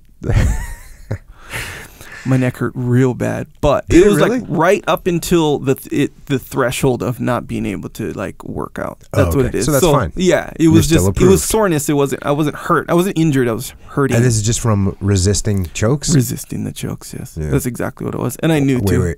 Trying to resist the chokes. Sorry. Sure. God. I'm a Nonetheless. That's I ego. was sore. That's an ego-driven statement. I just made. I was. No. Oh, mine you. was. Yes. Yeah, that was a little ego creeping out. Yeah. Like, I want you to know that I choked you. Yeah. That's just ego. I should have been like, yeah, well, you did a good job. Yeah. You showed. This is what I normally You showed some heart out hey, there. You did a good job. Yeah. Resisted felt tight. the choke. Felt tight. Felt good. Yeah. Thanks, bro. Anyway, nonetheless, yes, work out and do jiu-jitsu. I agree with that, actually. But here's the thing, though. People's training philosophies differ. They differ. Yeah, true. So, like, some people, their training philosophy is, hey, get the most out of your training. Good point. Good point. But these are typically, and I tried to kind of compartmentalize or kind of break it down to myself, right, where, in my opinion, and this is just from my personal view, like, I shouldn't be like super sore, or I shouldn't be like unhappy to train jiu-jitsu, True. I shouldn't be like from jiu-jitsu. From jiu-jitsu, yeah. Yeah. Do you, when you jack steel, do you get sore to the point where you're like, oh, like, I mean, I imagine if you do chest day, Yes. then you're not going to be fired up to do chest day the next day. Correct. Right. So that's okay. Well, yeah, but that's it won't, different. But though. a hard chest day is not going to interfere with your jiu-jitsu day. No. Ever. No. There are times, like, let's say I have done a bunch of travel and hadn't done a lot of squatting, Yeah. and then I go squat. Sure. Heavy. Sometimes my legs, I'll get the DOMs, Sure. and it won't stop my jiu-jitsu training. However, it is a noticeable factor Yeah. that I have to contend with. I would agree with that, yeah. That does happen. Yeah. But the opposite shouldn't happen, which is I trained jiu-jitsu and now I feel like I can't work out because I'm so sore in this particular body part. Yes. Can you get your elbow straightened out a little extra? Yes, you can. Does that interfere sometimes? Yes, it does. Yeah, and that's like an anomaly. That's not a planned part of training. Yeah. To get your elbow straightened out and kind of slightly Beyond. micro injury situation. And this is only if that's the plan. So if you're like, hey, I'm going to train jiu-jitsu Monday, no jiu-jitsu Tuesday, I'm going to lift Tuesday. Instead, like some people, they have that plan, where you're not going to do a 2-a-day scenario, then don't train twice a day or twice in a row. I don't agree. Yeah, no, I dig it. But you should never be, and what I was thinking of, it should never be like this hard, like grind to the point where you're unhappy.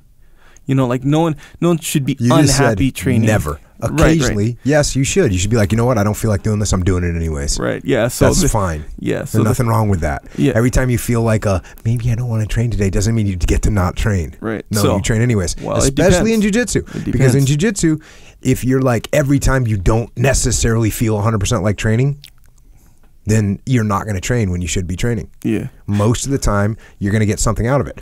If you maybe instead of doing 12 6-minute rounds, you say, you know what, I'm going to do some movement. I'm going to get 4 rounds in. Maybe you do that instead. Yeah. Because you do have to. One thing I am aware of is if you're tired, your percentage of getting injured goes up. Yes. Possibly. If you don't want to be in there, your percentage of getting injured goes up because you're being lazy and weak, and those are the type of situations you you get hurted Right. So when you're not paying attention. Yeah, and that's exactly what I was thinking. That whole thing where I was kind of going in circles with the thing where it's like you should never like be unhappy or not want to train, kind of scenario. But then I kind of was like, wait, but there are those times where it's like that's kind of part of jiu-jitsu. The adversity element is part of it. Yes. But here's the thing: when you train that adversity element, you're like you want to do that. It's like invited adversity kind of thing. Check. Just like how you just said, where it's like, hey, if you're, I don't know, sore or whatever situation, and you don't want to go 10, 12 rounds. Mm-hmm. So just get some movement and go 4 rounds. Boom, you just went to that voluntary, place in your jiu-jitsu. See what I'm saying? So it should, unless then on top of that, it depends on who you are. Wait, what do you mean voluntary place? Okay, so if you're like, hey, here's a different scenario then. If you're a competitor, and you're like, this is my goal is to be a competitor. Mm-hmm. Now that's a whole different scenario where, especially if you have a coach and training partners and all this other stuff. Oh, there's gonna be days where you hate it. Like you literally and do you not. Gotta get some anyway. You literally would choose to not be there.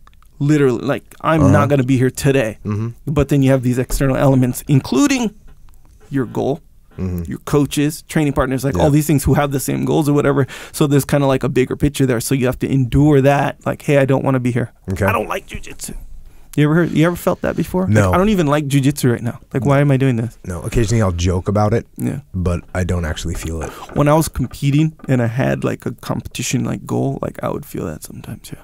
Like this is dumb. Like why am I even doing this? Yeah, like a little baby. Anyway, it's different. Your scenario's different. Anyway, nonetheless, back to the gi. Speaking of scenarios, I thought this is a no dilly-dally scenario. Yeah, well, because that was just a dally right there. We got off on a little tangent. That was like 13 minutes. Nonetheless, back to the gi. You get the origin gi. You get origin rash guards. That's what you do. Mm-hmm. No question. Also supplements. So when you are sore, see, you don't have to be that sore. Be less. You can be less sore, yes. I know this firsthand. Joint warfare and krill oil. Take them both. That's the double. The double whammy. Yeah. So you don't have to be that sore. Discipline. You can take that. Maybe if you're not feeling, I will vouch for this. Yes. On a day where you're like, well, I don't know, maybe I'll only do 3 rounds, but I'm going to make myself go in there.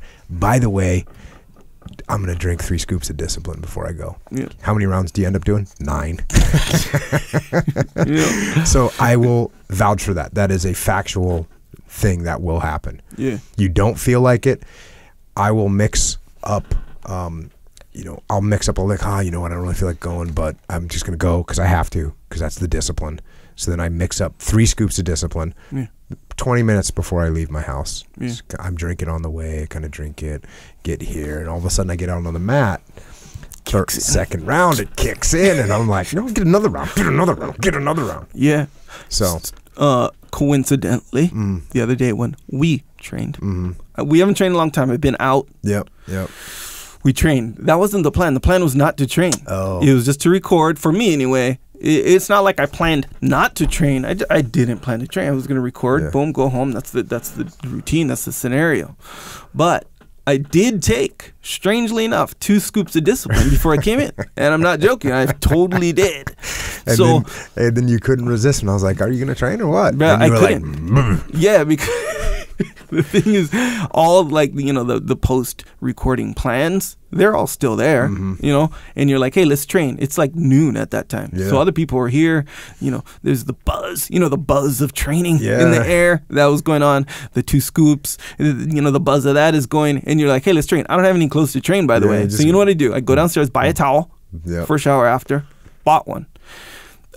Borrowed shorts. I went to buy shorts, but there was none in my size for sale. And I just used the shirt that I recorded with. They didn't with. have skinny knees shorts? Well, yeah, they did actually, because I went and saw Noah Oliver was there, who's a smaller guy than me, so obviously his shorts are smaller. It's the only ones available. I wore his shorts, and he's one of these trendy guys, so they're kind of shorter shorts and striped and maybe like half a size too small or whatever. Yeah. Boom, whatever. No factor. I was really unintimidated by your shorts and the skinny knees. Yeah, totally my whole thing. Anyway, the point is, when you take those 2 scoops of discipline, it does push you into those either more rounds or just rounds when you didn't even plan on doing rounds, like in my scenario. Yeah. Hey, there's also, we just made Discipline Go. It's a go pill. It's got discipline. Sometimes you don't have time to drink the entire discipline. You have time to mix it. You got to get a little expedient hit. When you're on the go. A little hitter on the go. There you go. So you can just pop some of the Discipline Go pills, little nootropic action, a little bit of caffeine, get that little bit going. Get you a little bit going. Yeah. So that's that. That's out now too. And then after you do the jiu-jitsu, then what? Well, you got to recover. Yeah, you got to right? recover. Boom. Milk Train, get right on it.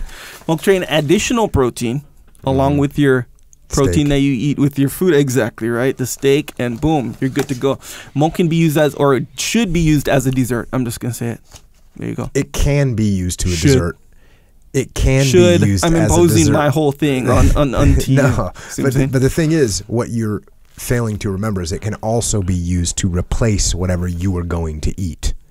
Yeah. Right? Oh, like a meal replacement. Yeah, like breakfast, milk, and dinner. What did I have for lunch? I didn't have lunch. I just had milk. Yeah. And what? I'm not only satiated, I'm full, and I got like the happy palate. Yeah. You know, because I tasted something good. Yeah. Well, okay. I'll go So ahead and that's milk. agree. I don't like the word satiated. You know, What does that mean? it means what you think it means. Okay. Like, yeah, like you're. Like, why don't? It's- No, I mean, what does it mean that you don't like the word I don't like it. satiated? It sounds kind of like weird. So although I wouldn't use Okay, those man. terms, I will agree with you kind of. So I you just say think full. recommended dessert. That's my recommendation. Boom. Check. There it is. Anyway, milk. That's it. How many? What flavors now? Well, you're always coming out with a new flavor. I think the dark chocolate. Is it dark chocolate? Yeah. Oh, darkness. okay. Good, because you can kind of taste the extra chocolate. Also, Warrior Kid milks, because your kid is getting fed garbage that's the world is trying to make your kid weak Yeah. and out of shape, and you want your kid to be strong and powerful. So you give them milk. What do you give them for dessert? Milk. What do you give them? That's what you give them. They don't want ice cream anymore. They know, your kid knows ice cream makes them weak. They know that. Yeah. And if they don't know that, you should tell them. Mm-hmm. So let them know that Warrior Kid milk, it tastes delicious, and yet it's good for you. yeah. So get some of that.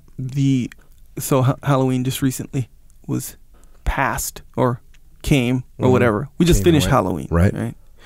So I contemplated just giving milk out instead of candy. Yeah. But then you got to mix it. You got to put it in Yeah. little cups and all this stuff. And then I don't really have any. Dave Burke Good deal, Dave. emailed me, or we were talking, and he says, my goal next year is that you have Warrior Kid milk in packets that we can give out for Halloween. He said it's just that's the only way it should be. Yeah, actually that makes sense. Yeah, that's the 'Cause only way it should be. You know how you like Little kids should be on the milk train everywhere.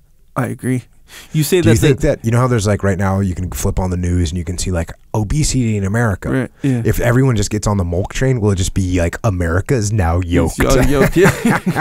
Probably. The children yeah. of America are now yoked. Yeah, What probably. happened? They're tracing it back to a strange podcast that talked about a formula that they called milk, and the children, they started to drink it, and now the children of America are yoked. Yeah, the propaganda did it. Well, actually, that's good because you say like, oh yeah, that the industry is making your kids weak or whatever, is trying to make your kids weak. Yes. But here's the thing, that is true. Yeah, no. Here's what they're doing. No, they advertise. They make little cartoony advertisements to eat this sugar. Bruh, yeah, it's, as an informed, or in my case, quasi-informed adult, and you can kind of sit back and watch the commercials. Like, I see what they did there. I wonder why they chose that commercial to market their thing. You know, and a lot of their brothers question marks everywhere. These commercials nowadays. Anyway. Yeah, when you get a Snickers bar, right, bruh, Snickers satisfies you, like basically saying, hey, if you're hungry, eat this Snickers, man. Yeah. It's good. It's good. It might as well just be good for you because it has peanuts in it. Like, bruh, there's chocolate and caramel and these things are not good for you. But anyway, so they're like saying this. They're like, hey, this is satisfying you. This is what you need when you're hungry. They're straight up making you weak. Straight up. That's like, it's hard to argue even that's their intention. Here's the deal, though. We can't just blame you can't blame the food, right? You can't. It's not allowed. I'm not blaming the food. You have to blame yourself. Now, at a certain age, your kids are eating what you put in the fridge. Yeah. If you put weakness in the fridge, they're going to eat weakness. If you put strength in the fridge, they're going to get strong. If you put milk in the fridge, they're going to get yoked. Yep. There you go. So the choice is pretty obvious, in my opinion. Also, stay on the path. While representing, get a shirt at Jocko's store. JockoStore.com. That's where it is. So you get a shirt, Discipline Equals Freedom. The shirt that Jocko always wears every single day of his life, Victory MMA and Fitness, black one. Boom. A lot of cool stuff on there. In my opinion, represent the path. If you like something, get something. There's hoodies on there as well. Rash guards, more rash guards for jiu-jitsu or anything. Yeah. Or surfing. Leif Babin made a comment on Instagram, on the Origin Instagram feed. Sure. They put a picture of, Pete put a picture of me, Pete, and B Little in New York City. Saw that one. And Leif made some comment about my trucker's hat. Yeah. Something about, like, you know, awesome the 90s called and wants their hat back.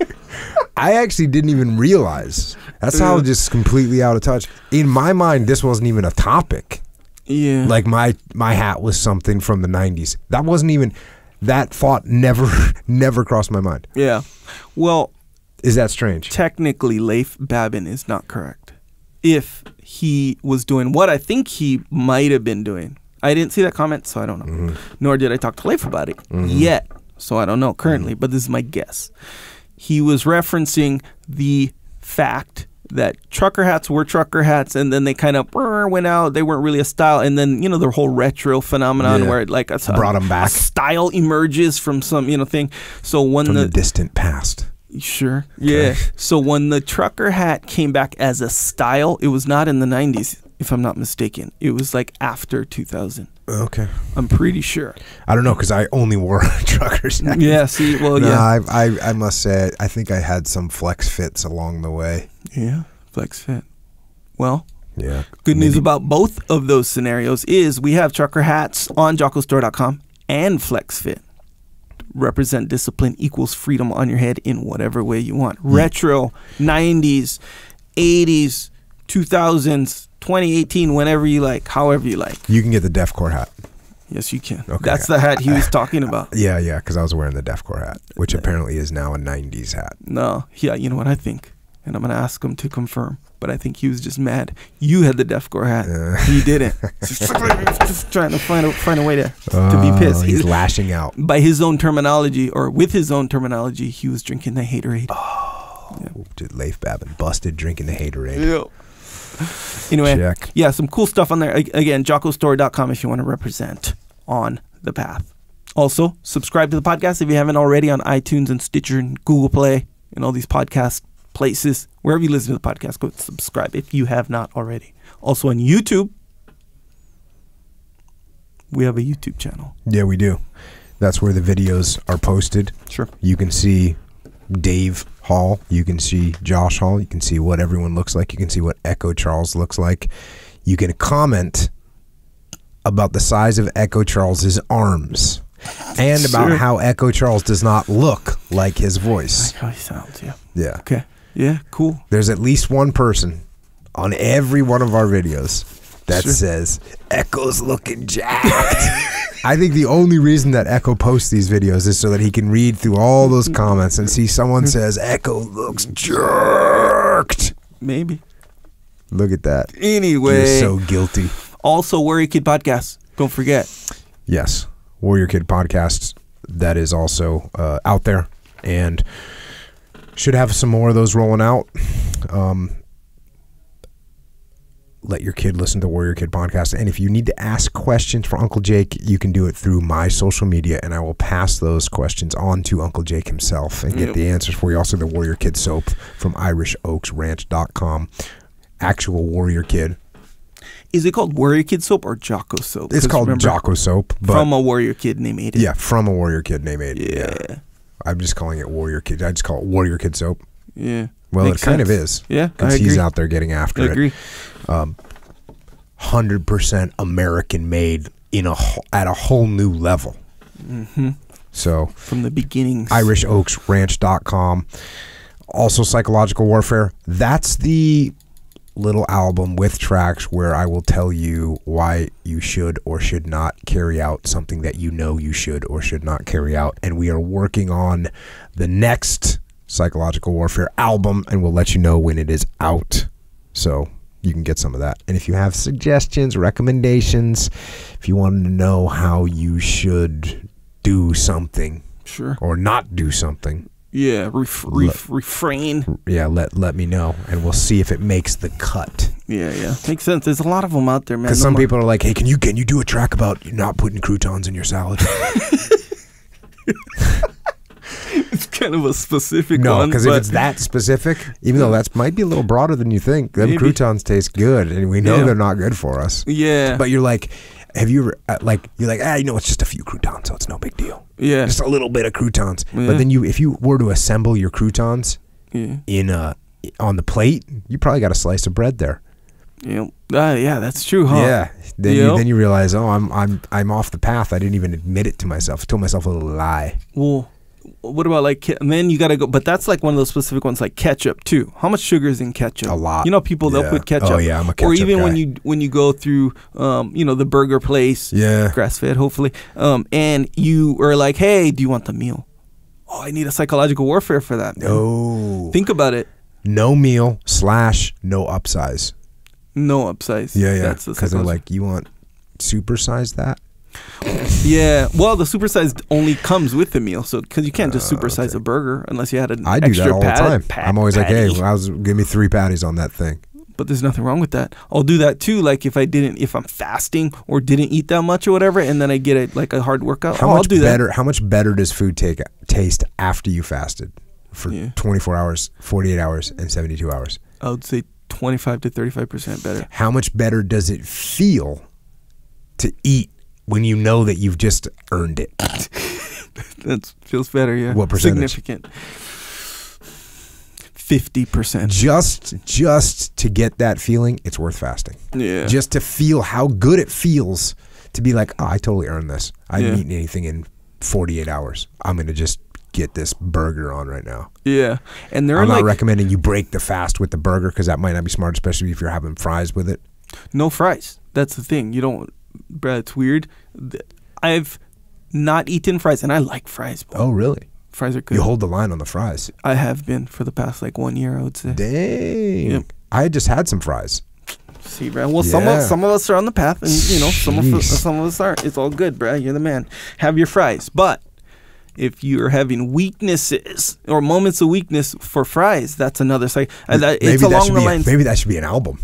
Fries. Apparently, I need it. No, I'm just saying it's in the same category as the croutons. You see what I'm saying? I'm not saying no. I'm not saying yes. I'm saying that's a specified category. Yeah, I don't know that there's any, like with croutons, you're like, oh, you know what, but I'm having a salad. There's a whole rationalization that takes place there. Fries, there's no rationalization. Yeah. You're just like, I'm straight up eating fries right now. You're right. You're 100% That's just right. straight up wrong. Except for they taste good. Really good. Yeah. I respect the fact that you don't eat fries for 1 year. Good job. Yeah. If you weren't drinking Mountain Dews, Cokes, I'd have more, but it's okay. Well, first things or baby steps, right? One step at a time. I think Pete Roberts, he's like, he's an enabler. Okay. He's a food enabler. Oh, okay. Yeah. Okay, I'll be with Pete, and Pete's just like, he just get after it. He just gets after it. And I'm with him, and I'm like, well, you know what? He's the one that he's the one that inspired the whole cake scenario that went down when I was in Arizona. Okay. I was just in New York with him, and it's like I'm like, look, I'm not eating cake. That's not happening. That's like a whole thing. It's just principle. I'm not eating cake. So he orders like a sundae. Oh, no, he orders this crazy milkshake that had whipped cream. Quote, for the table. Right? You ever have somebody do that for the table? It's like, I'm like, and everyone's like, well, I'll have a little bit. Next thing you know, it's just cake everywhere from ice cream. All right, well, hey, that's good. That's Pete actually Roberts, a good tip. enabler. Yeah. So now, because that probably caught you. And this is what it did. And it's like, oh, it's like, oh, we're just here, haven't seen Pete, we're talking business, blah, blah, blah. here's a shake. And this is what pissed me off, because you get done with the shake. Like, we got this shake, and he was kind of like a table for the. You get done with it, and I said, I no kidding, would rather have drank a milk than that thing. Because, not just because it's better for you, because the milk actually tastes better than that thing. Yeah. It's too much, man. When was the last time you had like a regular like milkshake? I don't know, probably a month or two. Okay, so I had a regular milkshake, and I was hungry too. Yeah. Like, I was like, oh, this milkshake. And it was from Jack in the Box. It was Oreo cookie shake. Yeah. And, I like too Oreo much. Too much, though. Exactly right. Yep. That's my point. Yep. So I drink some, the first like 2, 3, 4, 5, 6 hits. You're like, oh, this is a good shake. And then you're like, well, I don't want to waste it, so you kind of push yourself to, yeah, exactly. And then you finish it and you're like, man, I can't finish it. Like, it's not, what do you call it, diminishing returns, after about halfway down. And you're like, man, you don't even feel good. But try drink a milkshake. And I drink the big one too. The double, sometimes triple scoop in the big 30-ounce thing. Bro, you get halfway, you're like, more. You just want more. Like, you power through the whole thing. It's good. Yeah. So even the experience of it going down is better than a sugary scenario. See what I'm saying? Check. So milk all the way. Also, what I failed to mention last time, maybe the time before, is when we get the books that we cover on this podcast, and when we sometimes have the privilege of having the actual author in this room with us, I listed them on the website, jockopodcast.com, book section. Actually, you did say that last time. But yeah, I got them listed right there. Boom. So you don't have to go searching or try to remember, hey, what episode was this book, or what book was on that episode? I got it listed right there. Boom. Click right through there. Take it to Amazon. One day. Boom. You got it. Got it. That's the way it works. Also, to vary up your workout, you need some rings. If you don't have rings for your home gym, a lot of people getting their home gym now. I see it online. Yeah. My neighbor, we went trick-or-treating. So I see his garage is open. Got a little scenario going on. Yeah. Just like, how people convert their whole garage. Yeah. Which I think is a bold yet good. It's a good move. It's in an California, indicator. it's real easy to do that. Yeah. In other parts of the country, you need that garage for vehicles. Right. In California, not happening. Yeah. So, and that's kind of the point where it's kind of like, that's a specific decision that you see someone made. They're like, what's more important? Housing my vehicles? Yeah. The family vehicles, by the way. Yeah. Or creating a gym. Yeah. In California, what I'm saying is, in California, that's not a big sacrifice. Not as big, yeah. In Iowa, that's a big sacrifice. When that dude converts his gym, his garage to a gym in Iowa, and is like, hey, guess what? Yep. In February, you're going to be sitting in a freezing car that's negative 20 degrees for at least 18 minutes every morning. Yeah. Yep. But you know what? I'm gonna get my workout in. Yeah. So, exactly right. So when you're getting your rings, get them from On It. They have the best rings that I've seen. Granted, I don't have that much rings experience, but the ones I got are dope. Get kettlebells on there. To me, the artistic ones are the best. That's my opinion. And that's Jocko's opinion too. No, it's actually not. Or debatably. I do have an opinion that you should, if you need to drink something other than milk, or you don't need milk at that time, you can drink Jocko white tea. Jocko white tea, you can get it in cans from Amazon Prime, so you have to pay shipping, or you can get the tea bags, and it tastes delicious. And most important, it guarantees an 8,000-pound deadlift. So you should do that. Also got some books. We got Way of the Warrior Kid and Mark's Mission.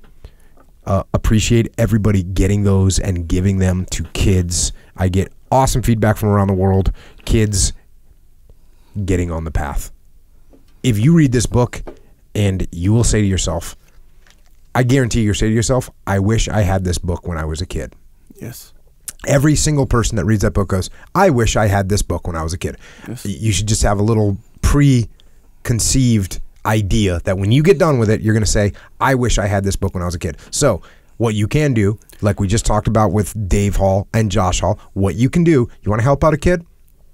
Go on Amazon, go to your local bookseller, and get that book and give it to a kid. Bring it to their classroom, whatever. It's going to help kids out, and it's going to help kids out a lot. speaking of giving, if you want to give the gift of discipline to someone that you know, get them the Discipline Equals Freedom Field Manual. I wrote it, but you know what? I wrote it and I read it. Yeah. Why? Because I need to stay on the path myself. If I would have had the Discipline Equals Freedom Field Manual sitting next to me, if it was me, Pete Roberts, and the Discipline Equals Freedom Field Manual, I might not have gotten some of that shake right there that he put in front of me. I've been like, no, that's a lie. You just brought a glass of lies to this table.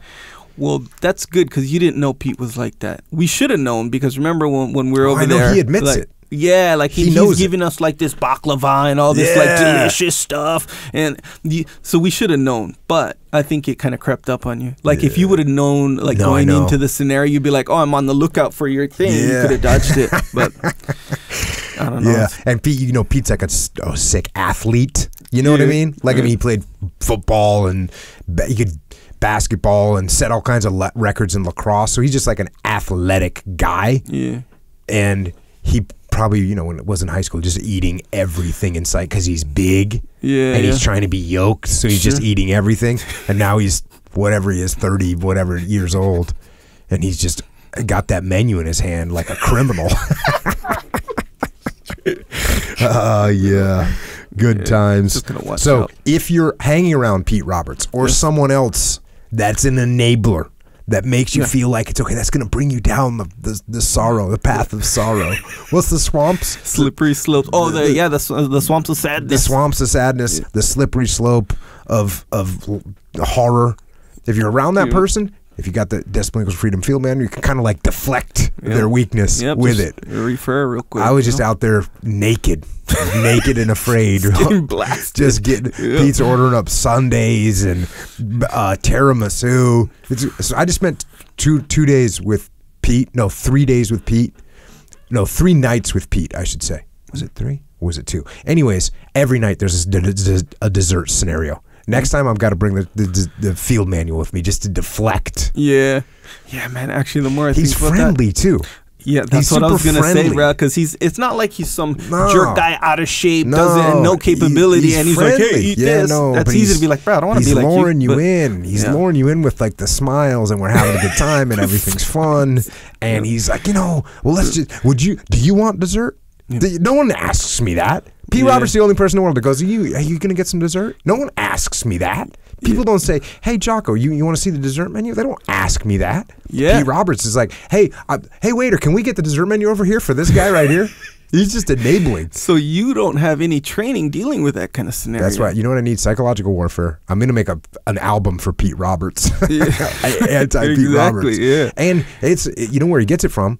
His mom is cooking baklava. Yeah. His wife, she puts candy out in front of him. She just gets after it. Yeah. He'll send me a picture of like a bucket full of Snickers. It'd be like, hey, I'm on the path right now. This is what my wife does to me. Yeah. You know? Yeah. There's a whole situation unfolding up there. Yeah. So, you gotta watch out for this. The Discipline Equals Freedom Field Manual, that is going to help you in those situations. And if you need the audio tracks, it's not on audible.com, whatever. It's on Amazon Music, iTunes, Google Play. That's that. Extreme Ownership, that's the book about leadership I wrote with my brother Leif Babin. That is the lessons learned in combat and how you can utilize those same principles for combat leadership. You can use them in your business and in your life. And then the follow-on to that book is called The Dichotomy of Leadership. It will teach you the hardest part of leadership, which is learning how to balance between the dichotomies that are pulling you in opposite directions. This is the biggest problem we see. We work with leaders all the time, and this is the biggest problem that we see with leaders. They don't know how to balance the dichotomy of leadership. So if you are a leader and things aren't going the way you want them to go, the likely reason that that's happening is because you're out of balance. If you want to learn that balance, that will make you a much more effective leader. You want to find an ineffective leader, you go talk to a leader and you find one that's imbalanced, that's too far in one direction to the other, derails them, derails the team. You want to get back on track, get the Dichotomy of Leadership. Also, Mikey and the Dragons. Here's the deal. speaking of extreme ownership, guess what I didn't do? I didn't order enough books. No, I didn't order enough books. Let me go ahead and expand on that. I didn't order enough books of Mike and the Dragons at all. I didn't at all. As you pointed out last time. Yeah. I used to give my publisher a hassle and say they didn't get it. They're so conservative. Guess what? Guess who else didn't get it? Apparently, Well, me. yeah. Well, then again, look, I don't blame you. We just found out that it's just not that easy to predict. You know? No, actually, I will not make this mistake again. Yeah. Okay, so there it is. What did I do? Did I say, well, it's because the printer's slow, or well, we're not sure? No, you know what? My fault. Here's what I'm doing. We're running. I've initiated 2 more runs. We're printing a bunch of books. This is the good news. The good news is, well, okay, the bad news is it's going to take a little bit of time. And depending on when you ordered, there might be a little hesitation. The good news is these are still, I'm running the exact same. I'm running the first edition. This is it. We're just running first edition. I'm going to run it for a while. So if you still want that first edition, order now. And let me tell you what, order now. Order now. Why? Because if everyone orders right now and it's a bigger number than what I predicted, which it could possibly be, I need to know that as soon as possible. So if you want to get the book Mikey and the Dragons, please order it ASAP. And my goal is that everybody has it as soon as possible. Definitely want to get it to everyone by Christmas, because I know everyone wants to get this book for their kids for Christmas. Yes. Book review, Echo Charles. Excellent. So I'm gonna mention this before. That's like, okay, it's a good one. Sure, we're gonna get over our fears, which is good. It's real effective, by the way, of that. Meaning that the theme of the book, Mikey and the Dragons, is how to overcome your fears. Yeah, that's like the theme. But I'll tell you this: the book is a fun book. It's like fun. It's like because it rhymes and like all this stuff or whatever. And you know, part of this is me. Because, okay, so I'm reading Way the Warrior Kid, Mark's Mission, the second time around, right? It's the second time around, you read it before, you know all the words, so I start getting into it, turn on the theatrics with the kids, right? They like that, whatever. So you read this Mikey and the Dragons one. Ooh, now you got some rhymes in there. And it's like, with Mark's Mission, I'm reading like a chapter, maybe 2 chapters a night. That's kind of it. That's a routine before bed. This one, you read the whole thing. Yep. Straight up. Plus, they don't want you to stop anyway, because it's like one, you know. Yeah. I turn on the theatrics with the rhyming and stuff. Yeah, outstanding. Fun, super fun to do. Like, as far as an activity, like with your kids reading to them, you know, there's something added there with all the rhyming and stuff. John Bozak, who drew the art, and he didn't have a copy yet. And when I was in New York, I saw him. I brought a copy for him. And he's got a good... I don't know what the term for this laugh is, but he's got this laugh that he does almost like a victory laugh. I don't even know if that's a thing. Yeah, He does like a laugh where he's so happy that he can't really contain it. So I give him the book. It's still in the plastic. These books are individually wrapped in plastic, shrink wrap. And so I give it to him. He like slowly opens it up, because you can see through the shrink wrap. But he's doing this laugh, I was trying to imitate it. He's like, and then he's going through each individual page because the coloring is beautiful. Yeah, he said that years ago, he said 5 years ago, it wouldn't be possible to do what we did in terms of matching the color that he originally drew. The color that he actually used, getting it to match perfectly with the book. He said that is not possible 5 years ago. Well, it's not possible that we did it that fast, because we did it. It came out exactly the color it's supposed to be. Normally, if it was 5 years ago, you had to print one and go like, okay, make this, bring more indigo in or whatever. I need more crimson or whatever. And we didn't have to do any of that. It's like, boom, it's been printed. Oh, guess what? It's completely correct. And the drawings are beautiful. They're amazing. In fact, what we are going to do, and I talked to John about this, some of those pictures are so gorgeous, we're going to make posters that have these images on them. Makes sense, yeah. And that way kids can put them in their room. Yeah. And that picture of the prince walking into the forest with I mean, come on. Who doesn't want that? That is just everything. He's going to face the darkness. He's confident. He's moving forward. He knows he's scared, but he's still going forward. You put that picture up on your kid's wall, up on your wall. That's what I'm talking about. So I need that image right there. That needs to be big, and we just need to get it out there. Yeah. So I agree. If you want Mikey and the Dragons, then please order it now so that I know, so that I can get it to you as quickly as possible. And I apologize that it's going to take longer. That is my fault for underestimating how fired up you all would be in ordering that book. I apologize. And what I'm doing to correct it is ordering enough. It's kind of like the tea. Yep. When the tea came out, we didn't order enough tea.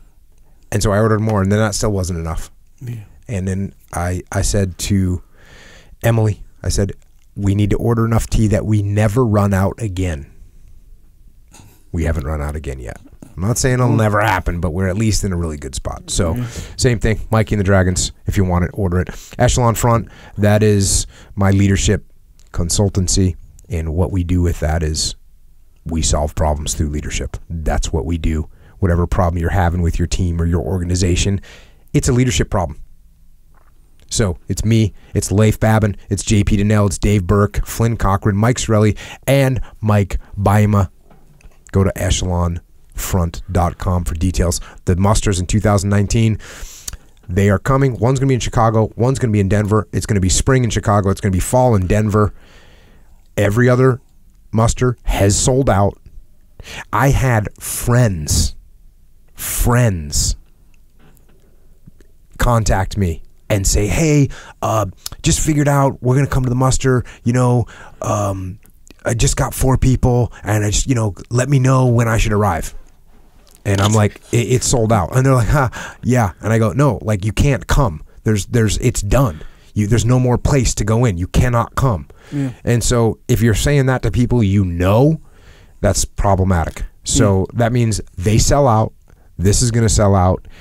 And so keep an eye. We haven't locked down the dates yet, but extremeownership.com is what you can look and get it. EF Overwatch, if you're a business and you need experienced, trained leaders inside your organization that understand the principles of extreme ownership and combat leadership, if you're a business like that, go to efoverwatch.com. We have our peers, people we're connected to that are from special operations, that are from combat aviation, and we are bringing them into the civilian sector to help companies and businesses lead and win. And if you want to keep discussing and talking about all these things with us, we are available on the interwebs, on Twitter, on Instagram, and on Dash. Yeah.